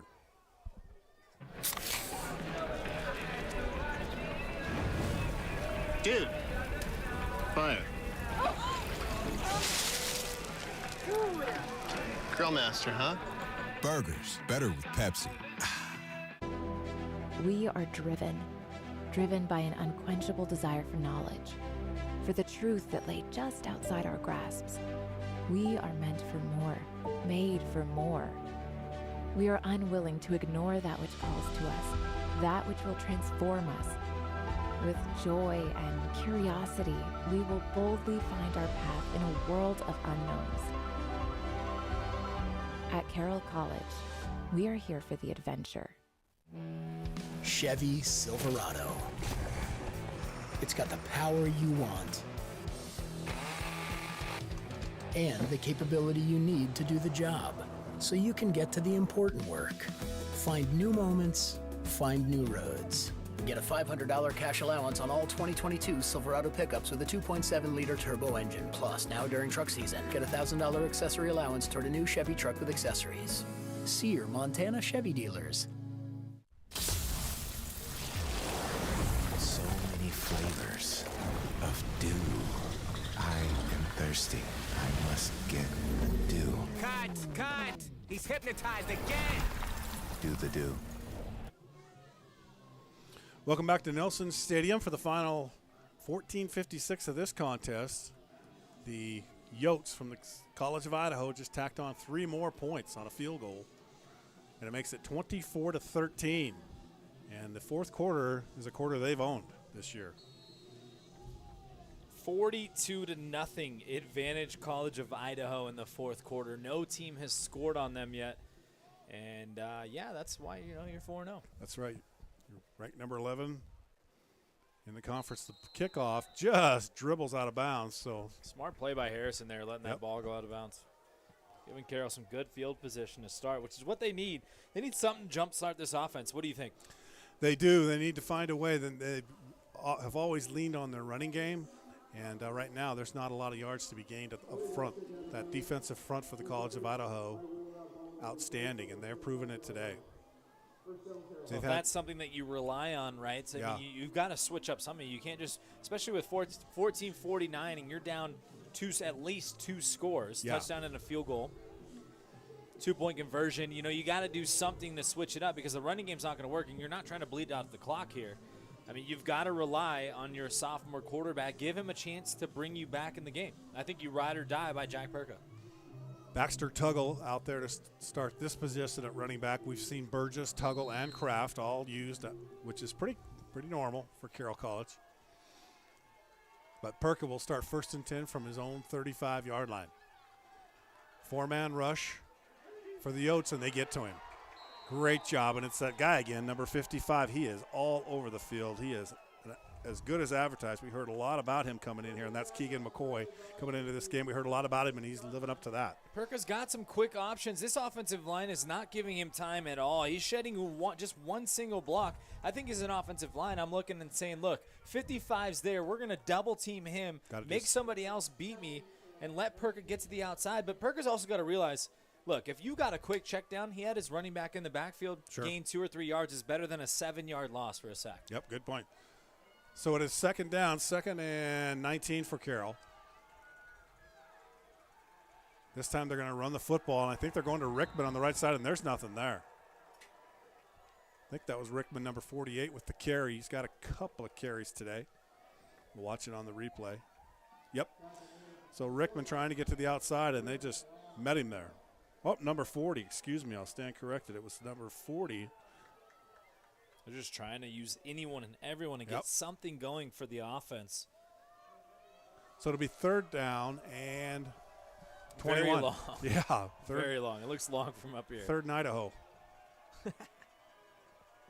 Perka with 2 receivers to the left this time. Can he make a decision? Here comes the pressure. Here he comes again. They're coming. Same and guy. It's the same guy.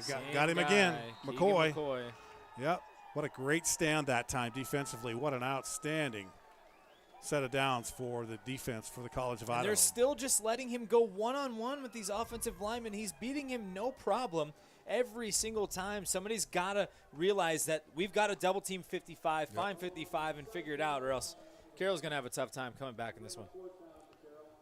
So Spencer Berger will step back to punt again. He's been busy kicking the football away. In other scores in the Frontier Conference, Southern Oregon University is up 26-0 over Eastern Oregon in the 2nd quarter, and Montana Tech all over MSU Northern 59-0. A high hanging kick this time, and a fair catch made, and ball gets loose. Let's see who's on it. Came out of his hands. I think the Yotes have it. I think Hardy jumped on it, but that was close that time. Number 3, Dorian Hart. Was it number 3 or number 1? Number 3. Number 3, Hardy. It's not the first time he's muffed a kick. That's like the 2nd or 3rd time this game, but he hasn't lost one yet. That's the biggest thing. 24-13 the score. We'll step away. In the Army National Guard, you'll serve part-time to be ready to respond at all times. You'll train to master the skills and equipment used to keep the nation secure and its enemies on the run. You'll learn to be a leader and a member of a team. Become part of a time-honored tradition of vigilance and selfless service. Find your adventure at NationalGuard.com.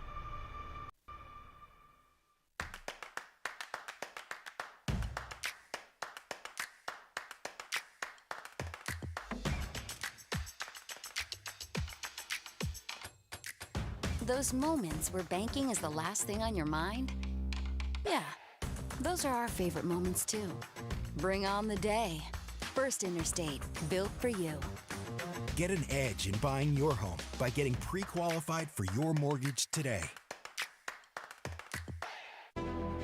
We are driven by an unquenchable desire for knowledge, for the truth that lay just outside our grasps. We are meant for more, made for more.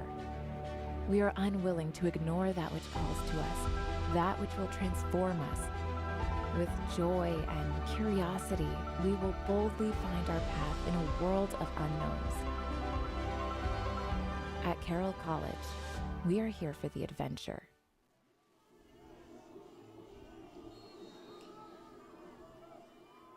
Welcome back to Nelson Stadium. Joe McMahon, Austin Parr with you. 4th quarter just underway, and the College of Idaho Yotes lead it right now, 24-13, and out of that timeout, it is Hunter Gilbert trying to get loose near midfield, and Carroll defensively steps up, makes the tackle. Zach Spiroff's there along with number 34 for Carroll, stepping in to make that tackle, Tucker Zanto.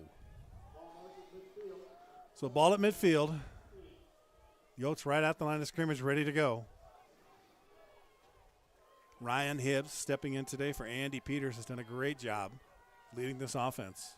Colin Sassano did a great job of stepping in that hole and making that little trick play here. Richardson trying to get to the outside. He'll turn the corner. We got a penalty flag, but he's down, still on his feet inside the 30, and they'll wrap him up, knock him down at about the 22-yard line, but we've got a penalty flag. You're going to tack 15 on there. You got a face mask, I believe, right in the backfield as he received the handoff. It looked like, like we talked about last week, when you see that head turn a little bit, that's when you know it's a face mask right here.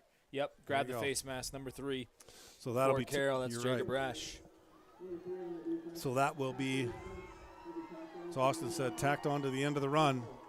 And that just makes matters worse for Carroll as the Yotes are looking for the knockout puncher. Brock Richardson on that carry. Brock's had a big day.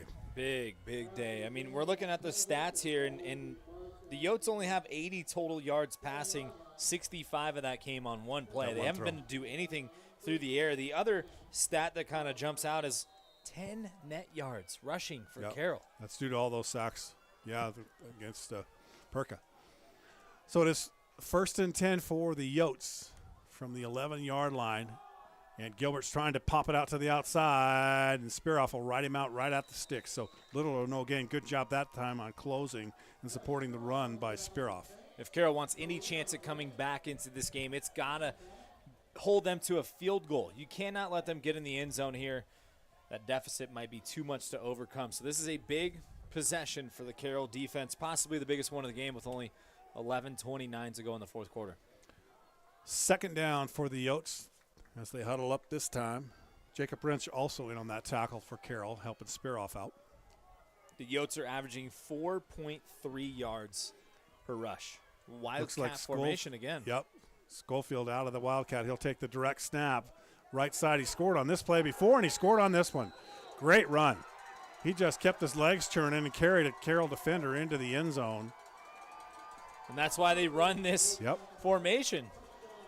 He just proved it right there. He can break tackles. He's not just a wide receiver. He could take a carry, read some blockers. He just goes right up the middle, keeps his legs going, breaks 2 tackles. Wow, what a run by dives John into Schofield. the end zone. Very athletic play. Yep. Puts the Yotes up by 3 scores. Yep, 30-13. The extra point forthcoming. It's been a strong second half for the College of Idaho. Not unexpected, as that's kind of been their MO all year long. They've dominated teams in the second half, especially in the fourth quarter. Got to give all the credit in the world to this offensive line. They've got 4.5 yards per rush for this rushing attack today. Like I was saying earlier, all you want is really 3 yards, 3.5 yards per carry. Yep. 4.5, I'll take that all day, twice on Sunday. Well, they're coming to this contest averaging 460 yards of offense per game, and that's incredible. But against a tough Carroll defense, they've been able to find their way here in the second half. We'll break away. We'll be back. Today's been good. I'm getting there. People with mental health disorders who smoke can die 8 to 25 years earlier than the general population. No more sitting on the fence. It's time to quit smoking. Smoking can interfere with recovery and make psychiatric medicines less effective. I'm taking the right steps toward my physical and mental well-being. The Quit Line can help for a happier and healthier tomorrow. I'm finally getting there. Chevy Silverado. It's got the power you want and the capability you need to do the job, so you can get to the important work. Find new moments, find new roads. Get a $500 cash allowance on all 2022 Silverado pickups with a 2.7-liter turbo engine. Plus, now during truck season, get a $1,000 accessory allowance toward a new Chevy truck with accessories. See your Montana Chevy dealers. A1 Rentals, serving Helena since 1959, offers rental items for the do-it-yourselfer to major construction companies. Backhoes, floor care, lawn equipment, automotive, concrete work, generators, heaters, electrical, drywall, and more. We can help with any job, no matter how big or small. And don't forget about our party rentals and retail store at Parties Plus. Planning an event? We can help. From tents to catering to decorations. A1 Rentals and Parties Plus on Cedar Street in Helena. Welcome back, everybody, to Nelson Stadium on a soggy afternoon here in the capital city, campus of Carroll College. Joe McMahon along with Austin Parr. And this third quarter and the start of the fourth quarter belonged to the College of Idaho. What it looked like, Carroll had the momentum early on, right away, after getting that turnover, converting it into points, and then boom. Ever since Carroll scored that touchdown, they have not been able to get anything going offensively, as we see a beautiful, possibly touchdown-saving tackle by number 30 of the College of Idaho Yotes. Looks like Dylan Martinez. They try a little trickery here, fake the reverse. Carroll College will start 1st and 10. Jaden Harrison was about one broken tackle away from taking it all the way to the house, but what can this offense do? You know, you're down 3 scores here. You got to find some sort of a spark, something to get this offense going and put points on the board, because it is a big deficit with not a lot of time left on the clock. Saints find themselves 3 scores down. They have to get it back one at a time. They got to give Perka time to throw. He's got time this time, but his receiver can't hang on to the football. It's the freshman, Akolshin, one of his favorite targets. So it'll bring 2nd down and 10 for Carroll. You can see Perka in the huddle there on the screen trying to get this offense pumped up, waiting for that next play. They just need a big gain or something to get the fans and the offense excited and get something going here. It just seems like they're very sluggish on offense since about the end of the third quarter. Kraft in the backfield with Perka. He'll go out in the formation. The pass completed this time. Out on the left flat, a gain of about 11. Akolshin with the reception, and they'll move the chains. He made sure he held on to this one. Perka with a good amount of time in the pocket finds his freshman wide receiver, and he made sure to catch the ball first before trying to get more yards. So a 1st down and 10 for Carroll as they approach midfield. Clock has become a factor. Pass complete to number 13, breaks free, breaks a tackle, and they'll bring him down as he crosses midfield with the reception is Luke Jensen. It's going to be another 1st down for Carroll. They kind of got a little bit something going here finally. Perka with a beautiful ball. Nice throw. Beautiful ball. Gets it out Luke quickly. Jensen. Let's see if they can keep this drive going against They need a quick score, though.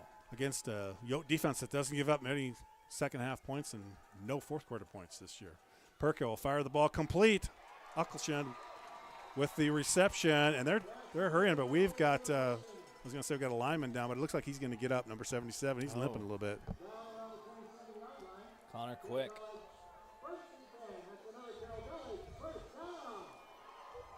So they'll spot the football at the 26-yard line. Carroll on the move. Keep an eye on Quick. 55 is lined over the top of him for the Yotes, and we all know who that is for the defense, Yes, Mr. sir. Keegan-McCoy. This time Perka's going to try and get out of there as he sees the pocket collapse. Smart move that time. At least he got a yard out of it and avoided the sack. He's been sacked 6 times, I think you said, Austin. 6 sacks for 44 yards. That's a lot. That's a lot to give up. They got to kind of go quickly here. It seems like they're taking a lot of time. They're down 3 scores. There's only 9 minutes left to go in the game. I think you start running your 2-minute offense now. So it is 2nd down and 10 for Carroll at the 27. Perka looks to the right this time, fires the football complete. A gain of about 4 or 5 yards. Inbounds, clock's running. Hardy brings Akolshin down again as he gets down near the 20-yard line. But Carroll, with the clock moving at 9:12, down 31-13, need to score 3 times. So they need to put the ball in the end zone. No field goal here. You're in 4-down territory. You can take an end zone shot on this 3rd down if you would like, but maybe run the same play, get crossing routes, pick up the first down, possibly lead your receiver into breaking a tackle, get in the end zone, but they've got to put this ball in the end zone. There is no time for a field goal. Clock continues to run. Perka will take the snap. Here comes some pressure. Pass complete. Not sure how number 17 keeps getting open, but the last 3 plays he's been wide open. It's one of Perka's favorite targets. I think he just sees zone coverage and he goes and sits in the spot and waits for Perka to find him. There was no man-to-man. They were in a zone there. And what you're taught as a wide receiver is just go find a little pocket of the defense and boom, your quarterback's supposed to find you. So that'll move the chains. It'll be 1st and 10 Carroll from the Yote 12-yard line. Clock on the move, 8:20, 31-13 our score. Yotes with the advantage. They had trailed 13-6, or 13-7, excuse me. They've unleashed their offense there. Throw to the back of the end zone. There he is again. Touchdown. I'm not really not really sure if the Yotes know that he is one of Perka's favorite targets, but he's wide open yet again. And the 12-yard touchdown pass to Chris Akolshin and at Carroll College. Perka does a great job sitting in the pocket, reading. Beautiful spiral to the corner of the end zone, only where his receiver can get it. 1 foot in bounds, that's all you need in college. And Carroll's got a little something going here. Tack this on. Now a 12-point difference. Tack this on. It's a 2-score game. Don't necessarily need to go for 2 until the game's on the line. Spencer Berger with the extra point attempt. Slipped on one earlier and missed. Slipped on the turf. Kick up and good. Timeout on the field. 31-20 our score. 8:04 to play. We'll keep it right here for Carroll. This next set of downs for the Yotes offensively, Carroll defensively has to get them off the field right away. Well, they can't give up more than probably 1 first down without too much time bleeding off the clock. You give up 2-3 first downs, you're looking at least like 4 to 5 minutes it's going to come off the clock. Yeah. And that's just too much time. You don't have enough time when you're down by 11 and you need 2 scores. Do you go for the onside kick here? I was actually thinking about that in my head when they scored the touchdown. Do they try it now? I personally would not, just for the sake of the defense has been a little shaky to start in the 4th quarter. That defensive line has kind of been getting pushed back a little bit, and the running game of the Yotes is doing so well. So you don't want to put your defense in a bad spot already. Give them a chance deep in the field to go make a stop for you. Well, credit to Carroll College offensively. Great drive that time. Didn't take long. They got down the field, stuck it in the end zone. And those are the first points that the College of Idaho have given up all year in the 4th quarter. It's pretty impressive. Yep. Pretty impressive. Now it's going to be, I believe, 49-7. 49-7. There you go. And that's one of the main reasons why they are undefeated. Well, Coach Bo does a great job in preparing his teams year in and year out. Looks like they might 24 and yeah, they're in the last 3 years. No, they're just going to kick it away. Thought they might do one of those break the huddle quickly, try to catch the kickoff return team snoozing. College of Idaho's thinking that way too. They've got 10 men up inside the 48-yard line. Instead, it's like a pooch kick. They're going to drop it in at the 22. It's going to roll. He doesn't get it. And they're going to get on top of it. Don't let the Saints get it. College of Idaho's got it. That was close. The Yotes playing with danger there. It's slippery. Field conditions, when you try to make a plant or stick your foot in the ground, it's really, really tough out there. Let's watch this on the replay. That's what you're going to see. He just when he tries to go make a plant, boom, his foot just slips out, and thank goodness. This is a live ball. Yep. Thank goodness he had a teammate number 11 there on the kickoff return. That's I believe that is. I think it's Cash Cowdery. If he's not there, that would have been a huge momentum changer if the Saints could have recovered that. But yeah, it would have been 1st and 10 from the 11-yard line. Here come those big boys on the offensive line. Let's see if the Fighting Saints can come up with something defensively to stop the Yotes. Yeah, Kokab and Swearrow along the front, along with Mafu. Tucker Jones and that linebacking crew. They go left side this time, and it's Alexander just carrying people down across the 20-yard line. Just like that. That guy's a beast. One play, first down. He is a strong young man. Well, if you're going to arm tackle a running back, he's just going to take you for a ride, and that's what we saw here from Spearhoff, number 15. Both of these running backs, Alexander and Gilbert, are very, very strong, and they will keep their legs going. So it is 1st and 10 after the 11-yard run to start this possession. And Hibbs, quarterback for the Yotes, at the line of scrimmage, in no hurry to snap this football. Time management's critical for them as well. They'll snap the ball with 3 seconds to go on the play clock, and this time Alexander met at the line of scrimmage. This one. Kokab right there along with Tucker Jones. He says, let's go. He is fired up. That is your leader right there on the defensive line for the Fighting Saints. 94, Garrett Kokab, NFL prospect, gets off of his block quickly.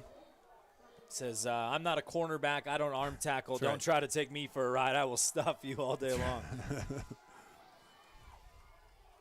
That's a lot to say at the line of scrimmage, and for the other guy to hear him, that's quite a bit. And for you to hear it, I'm impressed also. Yeah, all the way up here, you know. All right, 2nd and 8 for the Yotes. Carroll with a 4-man front. Looking for another stop here. This time Alexander pops to the outside, but he's met right there and pushed back. Not a lot of running room. Little, if any, gain. Feels like this might be the biggest 3rd down for Carroll right here. That was a great defensive play from the Saints. I said Gilbert, or I said Alexander was Gilbert. Yep. Pops to the outside. Tucker Jones right there. First initial contact, and then number 20 for Carroll, Austin Bedke. Yep, Austin Bedke got there as well. The linebacker. Big 3rd down here for the College of Idaho. Trying to get the fans fired up, the ones that are here. Looking to run some clock, as you can see, just under 6 minutes to play. 31-20 our score. There's the snap, right side this time. 4th down. I don't think he picked up what he needed. He's going to be short. It's going to be 4th down. That was Gilbert again on the carry, this time on the right side. I think Rex Irby was in there on the tackle, number 34. He was. Somebody came in underneath and brought him down, got his legs out. Number 10 was there for Carroll College right away. That's Elijah Larson. Huge so stop. It's 4th. What do you do if you're College of Idaho, though? I mean, punt it or not, you punt the football. Your defense is solid. I mean, yeah, they gave up a drive last time, but they've been playing really well today. Arguably, if you get this 1st down, the game's over. Yeah. It's a big decision as a head coach. Can you call a friend? Phone a friend? Yeah, phone a friend. Would they let you do that? I don't know. They should have that. Timeout. Coach is going to phone a friend. He calls one of his coaching buddies, say, what do I do? Well, they did. They're punting the football away. I was going to say, it looked like their offensive linemen were out there, but. No, that's the punter. That's Jacob Johnson, the junior, 6'1", 215 out of Phoenix, Arizona. Look at those big boys that they put in the back to block. 78, 56, I believe that is. I mean, look at these guys. These guys are big boys. Good luck getting through that wall. Men, number 72 as well. Yeah. All these offensive linemen out there to block on the punt return. And it's Jaden Harrison. Jaden Harrison back to return this punt. He is on his own 26. Imagine if he could return this right now. Short kick. It looks like it might take a Carroll bounce. Nope, takes a. And look who's over there. Harrison's thinking about it. Should I pick this up? Do I want to get yelled at in the film room? That's right. Well, Carroll will have good field position, really. Not a lot of time, though. That time is not on their side when you're down 2 scores. 5:19. You figure you've got to score within the next 2 to 3 minutes. You can't run the football a lot. This has got to be a lot of passes. I'd be surprised if we see some inside runs because that's just going to eat up a lot of clock, and they're going to run out of time. Kraft will go out there as the running back. There's Harrison. Look at him sneaking in there. Should I get in there and grab it, maybe make a play? No, there's too many defenders there. Is this the one I was looking for? Yeah. Pepsi replay. Thank you for that. So it is 1st and 10 for the Saints. In dire straits, they're down by 11 with 5:19 to play in the game. To the number 11 ranked. McCulshin one-on-one at the bottom of your screen. College of Idaho. Little flea flicker. Little flea flicker here, and Perk is going to get Yeah, sacked. the Yotes did not even fall for it. That's not the time really to call a play like this. I think the play call should have just been a shotgun snap for Perka having the running back block because Colshin is one-on-one on the bottom of the screen Here comes Willie Nelson, the linebacker, comes crashing through there. He had some help, obviously, from number 88, but not fooled at all. You're right. You don't need to have that much time. That like a flea flicker like that is a play for when you're running the ball consistently and you're gaining yards. Like the Yotes were not going to fall for that. Cole Schmidt also in on that tackle. So it is second and quite a ways. 2nd and 20 for Carroll. This Yote defense responds when needed. Ball is out. It's down. Perka tried to throw the ball and it just slipped. This is part of the conditions when it just continues to rain all day long. Carroll does come up with a football, but we're going to have a 3rd and a mile. Yep. Look at that. If you see in the replay there, he just cocked back, went to throw, and the ball just came out. Something that we saw earlier from Ryan Hibbs. Yep, Hibbs having a hard time hanging on to it as well. Well, they try to keep that ball dry, obviously wiping it off as much as possible, but it's going to get wet. Clock's running, too, because that was technically a sack. They're running out of time here. It's like 3rd and 26. 3rd and 26 right from the 30-yard line, Carroll's own 30-yard line. You got to get some of it back right here. Perka facing some pressure is going to step up in the pocket, let it go, and the pass in and out of his intended receiver's hands. Great job defensively that time. Number 22 there to make that stop or to break up that pass, I should say, for the Yotes. That's Zach Webb. Even if a Colshan could come up with this ball, which is a very tough catch to make, defender draped all over him, still would have been about 5 yards short, but would have made the 4th down a lot easier. Now it's almost an impossible. What do you call on a 4th and 26? So we'll look at it one more time. Watch the pass. It's a little high. Colshan goes up to get it, and he gets his legs knocked out from under him, which just knocks him away from that football. Still a catchable ball, though. I feel like he can catch that. He's a good receiver. Perka will look to his right this time. Now back to the left, and the ball comes out of his hand, and this time it looks like CFI will have it. They would have it anyway because that was 4th down. And it is College of Idaho football. So College of Idaho with 3:30 to play. The celebration is going to begin here. Carroll does have 2 timeouts left. It's Alex Ojukwu with the fumble recovery, 2nd fumble recovery of the game for him. Perka just went to throw the ball again, and it just slipped right out. Yeah, having a hard time to throw it. Guess he should have had more shaving cream on that one. A little moisturizer, right? Take the wax off the football. You know, wax and rain. Easton Barrett does not prepare the balls for Carroll. I don't know what the Carroll guy does, but we got to find that out. See if he does something similar. I don't think wax and rain mixes very well for a football. No. So it is 1st and 10 for the College of Idaho as Ryan Hibbs. And the Yotes look to wrap this one up, and straight ahead on the handoff is Alexander, and he has picked up about 7 yards on that run. He's been the better of the 2 backs today. Just taking this, I mean, these blockers, these offensive linemen are so big. That was 73 for the Yotes. That's the big guy. Yep, Reberg. Mr. Garrett Reberg. Yep. When you got a 6'8" guy pulling for you as a running back, I'll run behind him all day long. So it is 2nd down. Call it 2nd and 4. 31-20. This time it's Schofield in the backfield. He's going to take a direct snap, work the right side. They love running that play when they get down there inside the red zone. And this time, Schofield. Carroll's going to have to start using some timeouts, or else they're just going to run out of clock here. And Carroll just took their 2nd timeout. They have 1 remaining. With Schofield, he is a versatile player. He can do just about everything for you. Wide receiver, running back. Pretty good blocker. Yep. Great blocker. I mean, that was a great block that we saw earlier. That was in the 1st half. Yep. Provided a huge hole for Alexander. Also can catch penalties, too. Yep. So it's been a day. Jack of all trades. We said the College of Idaho. We'll take a look at the some of the sponsors for the Frontier Conference Game of the Week.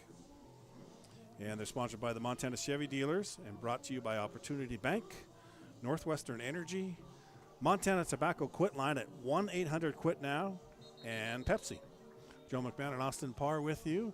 And what we've seen from College of Idaho, I started to say before that, is a team that came in with a lot of balance. They could throw it, run it, but their defense was pretty solid too, and they've they've stumbled a little bit every now and then, but they are a very good team. Behind that offensive line. Yep. That's the biggest thing that's got to get a lot of credit for the running game for the College of Idaho Yotes today. Those big boys, they've been fighting all game long with that defensive line of Carroll College.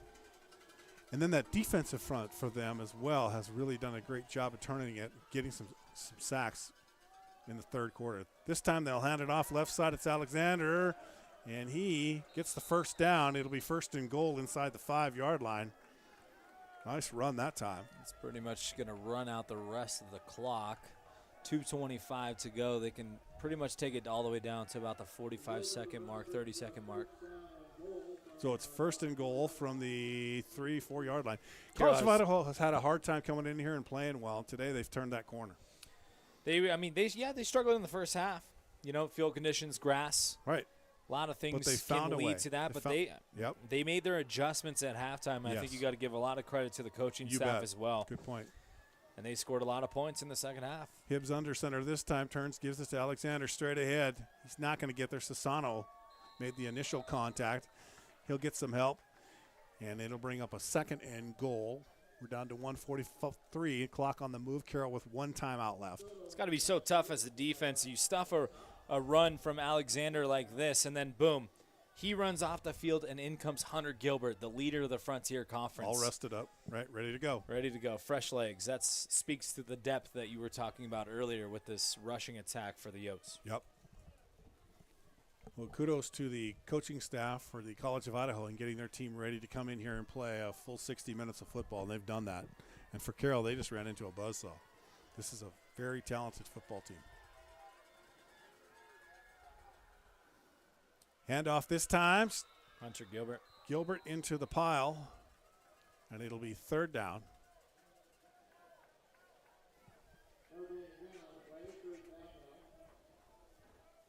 As we look ahead to next week, both teams in action.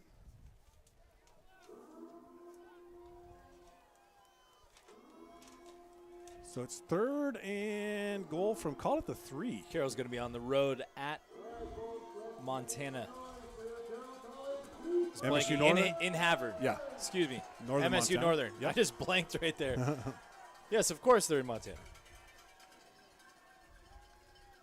Schofield this time takes a direct snap again. One of their favorite plays on the right side, and this time Carroll's ready for it. They push him back, and it'll bring up fourth and goal, so Carroll trying to keep him out of the end zone. As the clock continues to run, we're down to 19 seconds. And Carroll has taken their final timeout. Well, it's been quite a game. College of Idaho came in with the number 11 ranking, and as you watch this team play, they belong where they are ranked and maybe higher next week as they've come on the road and done a great job.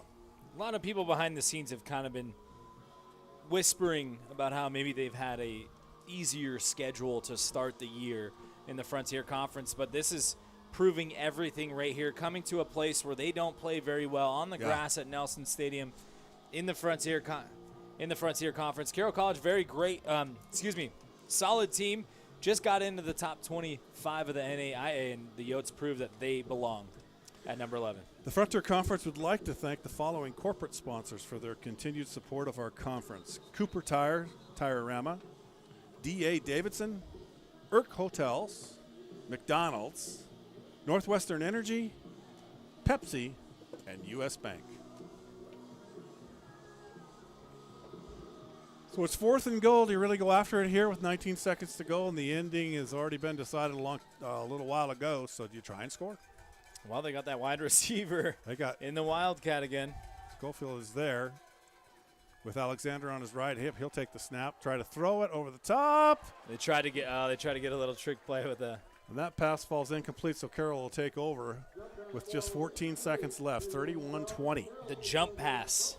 The old fake the run and then the jump pass, trying to get that. I think that play itself originated on a playground at some elementary school, right? And then it. But we've seen it in college yes, plenty of times in some big-time games, too. Yeah. So Carroll will fall to 3-2 overall, and the Yotes move to 5-0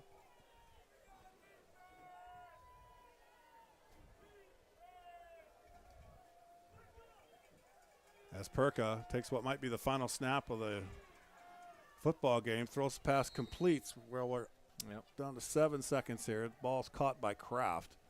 They're not going to be able to get a snap off. Nope. That's going to do it. That'll do it. So that is the final play of the game. And for College of Idaho, they travel 500 miles east. And they come away with a victory, a hard-fought victory, but a victory nonetheless, They're and they'll doing take it. Supermans in the middle of the field. 31-20 our final. We'll return to Nelson Stadium and take a look at some post-game statistics. We're back after these messages. Not all tires are created equally.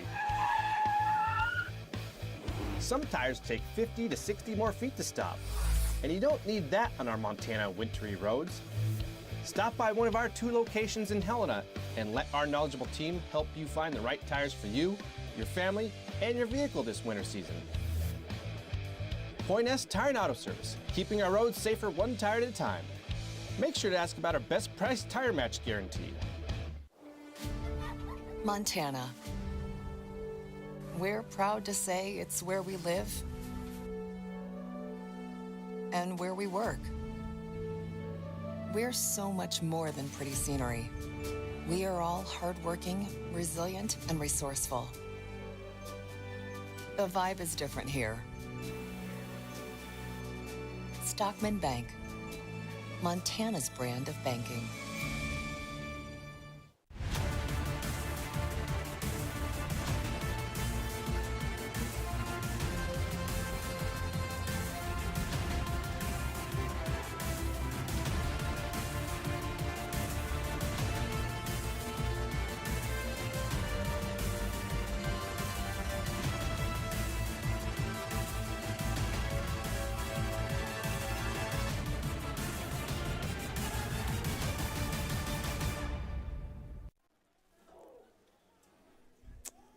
Back at Nelson Stadium, and it's a final 31-20. The College of Idaho travel from Caldwell, Idaho, and come away with a big victory here, conference victory over the Fighting Saints here at Carroll, 31-20.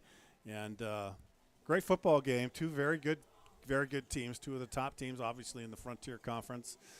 But for the College of Idaho, that 1-2 punch at the running back position, and then the ability to open it up, throwing the football in the second half really helped. But I also think their defensive front came to play really in that second half. Got some critical sacks early on, like 2 or 3 in a row, and really turned the game, pressuring quarterback Jack Perka for Carroll. Yeah, and the biggest thing is Carroll could not get anything going on the ground. That's something that they rely on heavily with Matt Burgess, Duncan Kraft, Baxter Tuggle we saw last week. Yeah. They just couldn't get anything up front. That defensive line, like you were speaking about for the Yotes, got all the push in the world on the offensive line for the Saints. So they have a lot of things to look to adjust to moving forward on the offensive line. And, yeah, the rushing attack of the Yotes is something to be spoken about. 5-0 now, top 2 2 of the top 4 guys in the Frontier Conference. I'm having trouble speaking right now, but 2 of the top 4 guys in the Frontier Conference. They just made their statement right here at Nelson Stadium against Carroll College, and we'll see them climb up the ranks yet again. 31-20 our final. We'll be back one more time, take a look at the play of the game and the player of the game. We're back after these messages. We've been around for a while now, 100 years in fact, and in that time, we've weathered some storms, seen some changes. And while that's no small feat, at Opportunity Bank, we don't measure success in time. We measure it by the impact we've made. We measure it by the success of the families, communities, and businesses we've served. After all, to us, there's no better investment than the people of Montana. We're celebrating our 100th year in business, and we're calling it the Big 100. It's a celebration of this community, the good people who live here, and the businesses we've helped build across 100 years. We've been serving Montanans to the very best of our ability for the past century. And this year, we plan to tell 100 stories, share 100 lessons, and give 100 gifts. Here's to the next 100 years.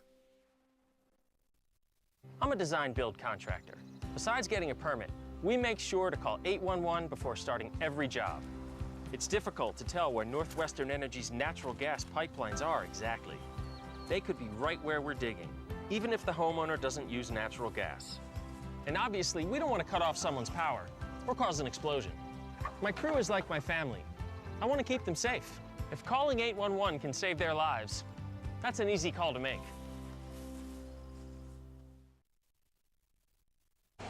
In the Army National Guard, you'll serve part-time to be ready to respond at all times. You'll train to master the skills and equipment used to keep the nation secure and its enemies on the run. You'll learn to be a leader and a member of a team.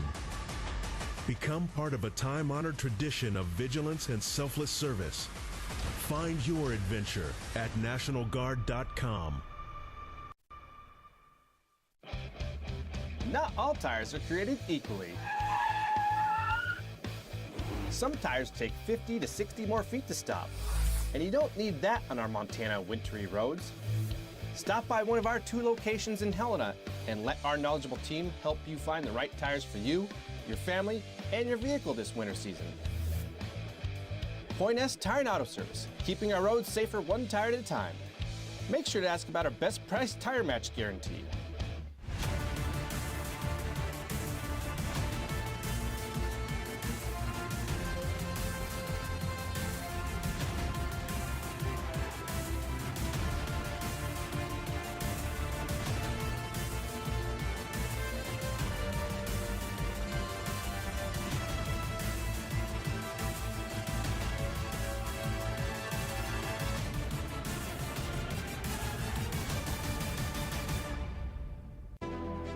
We are driven by an unquenchable desire for knowledge, for the truth that lay just outside our grasps. We are meant for more, made for more. We are unwilling to ignore that which calls to us, that which will transform us. With joy and curiosity, we will boldly find our path in a world of unknowns. At Carroll College, we are here for the adventure. Back at Nelson Stadium, Joe McMahon along with Austin Parr, and we'll take a look at the play of the game. And there are a lot of good plays on both sides, but this throw right here from Hibbs to Richardson was on the money. One of the best throws I've seen the entire year, the Frontier Conference. That ball was in the air for about 45 yards. Absolute dime to one of his favorite targets, Brock Richardson. Then the Northwestern Energy Player of the Game, number 20. For the College of Idaho. A lot of guys could have earned it, but I think Alamar Alexander, 1 touchdown, 80 yards rushing. He just had a big day. He was solid. The workhorse, and that hit right there. I mean, that was the biggest run for him.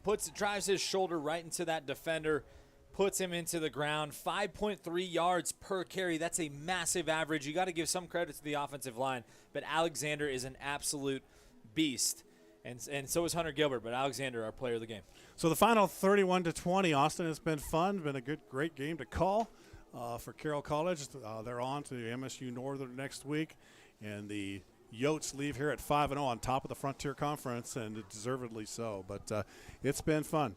Again, our final 31-20 here from Nelson Stadium on the campus of Carroll College in Helena, Montana. With Austin Parr, I'm Joe McMahon. Thanks for joining us. Have a great afternoon. Thank you.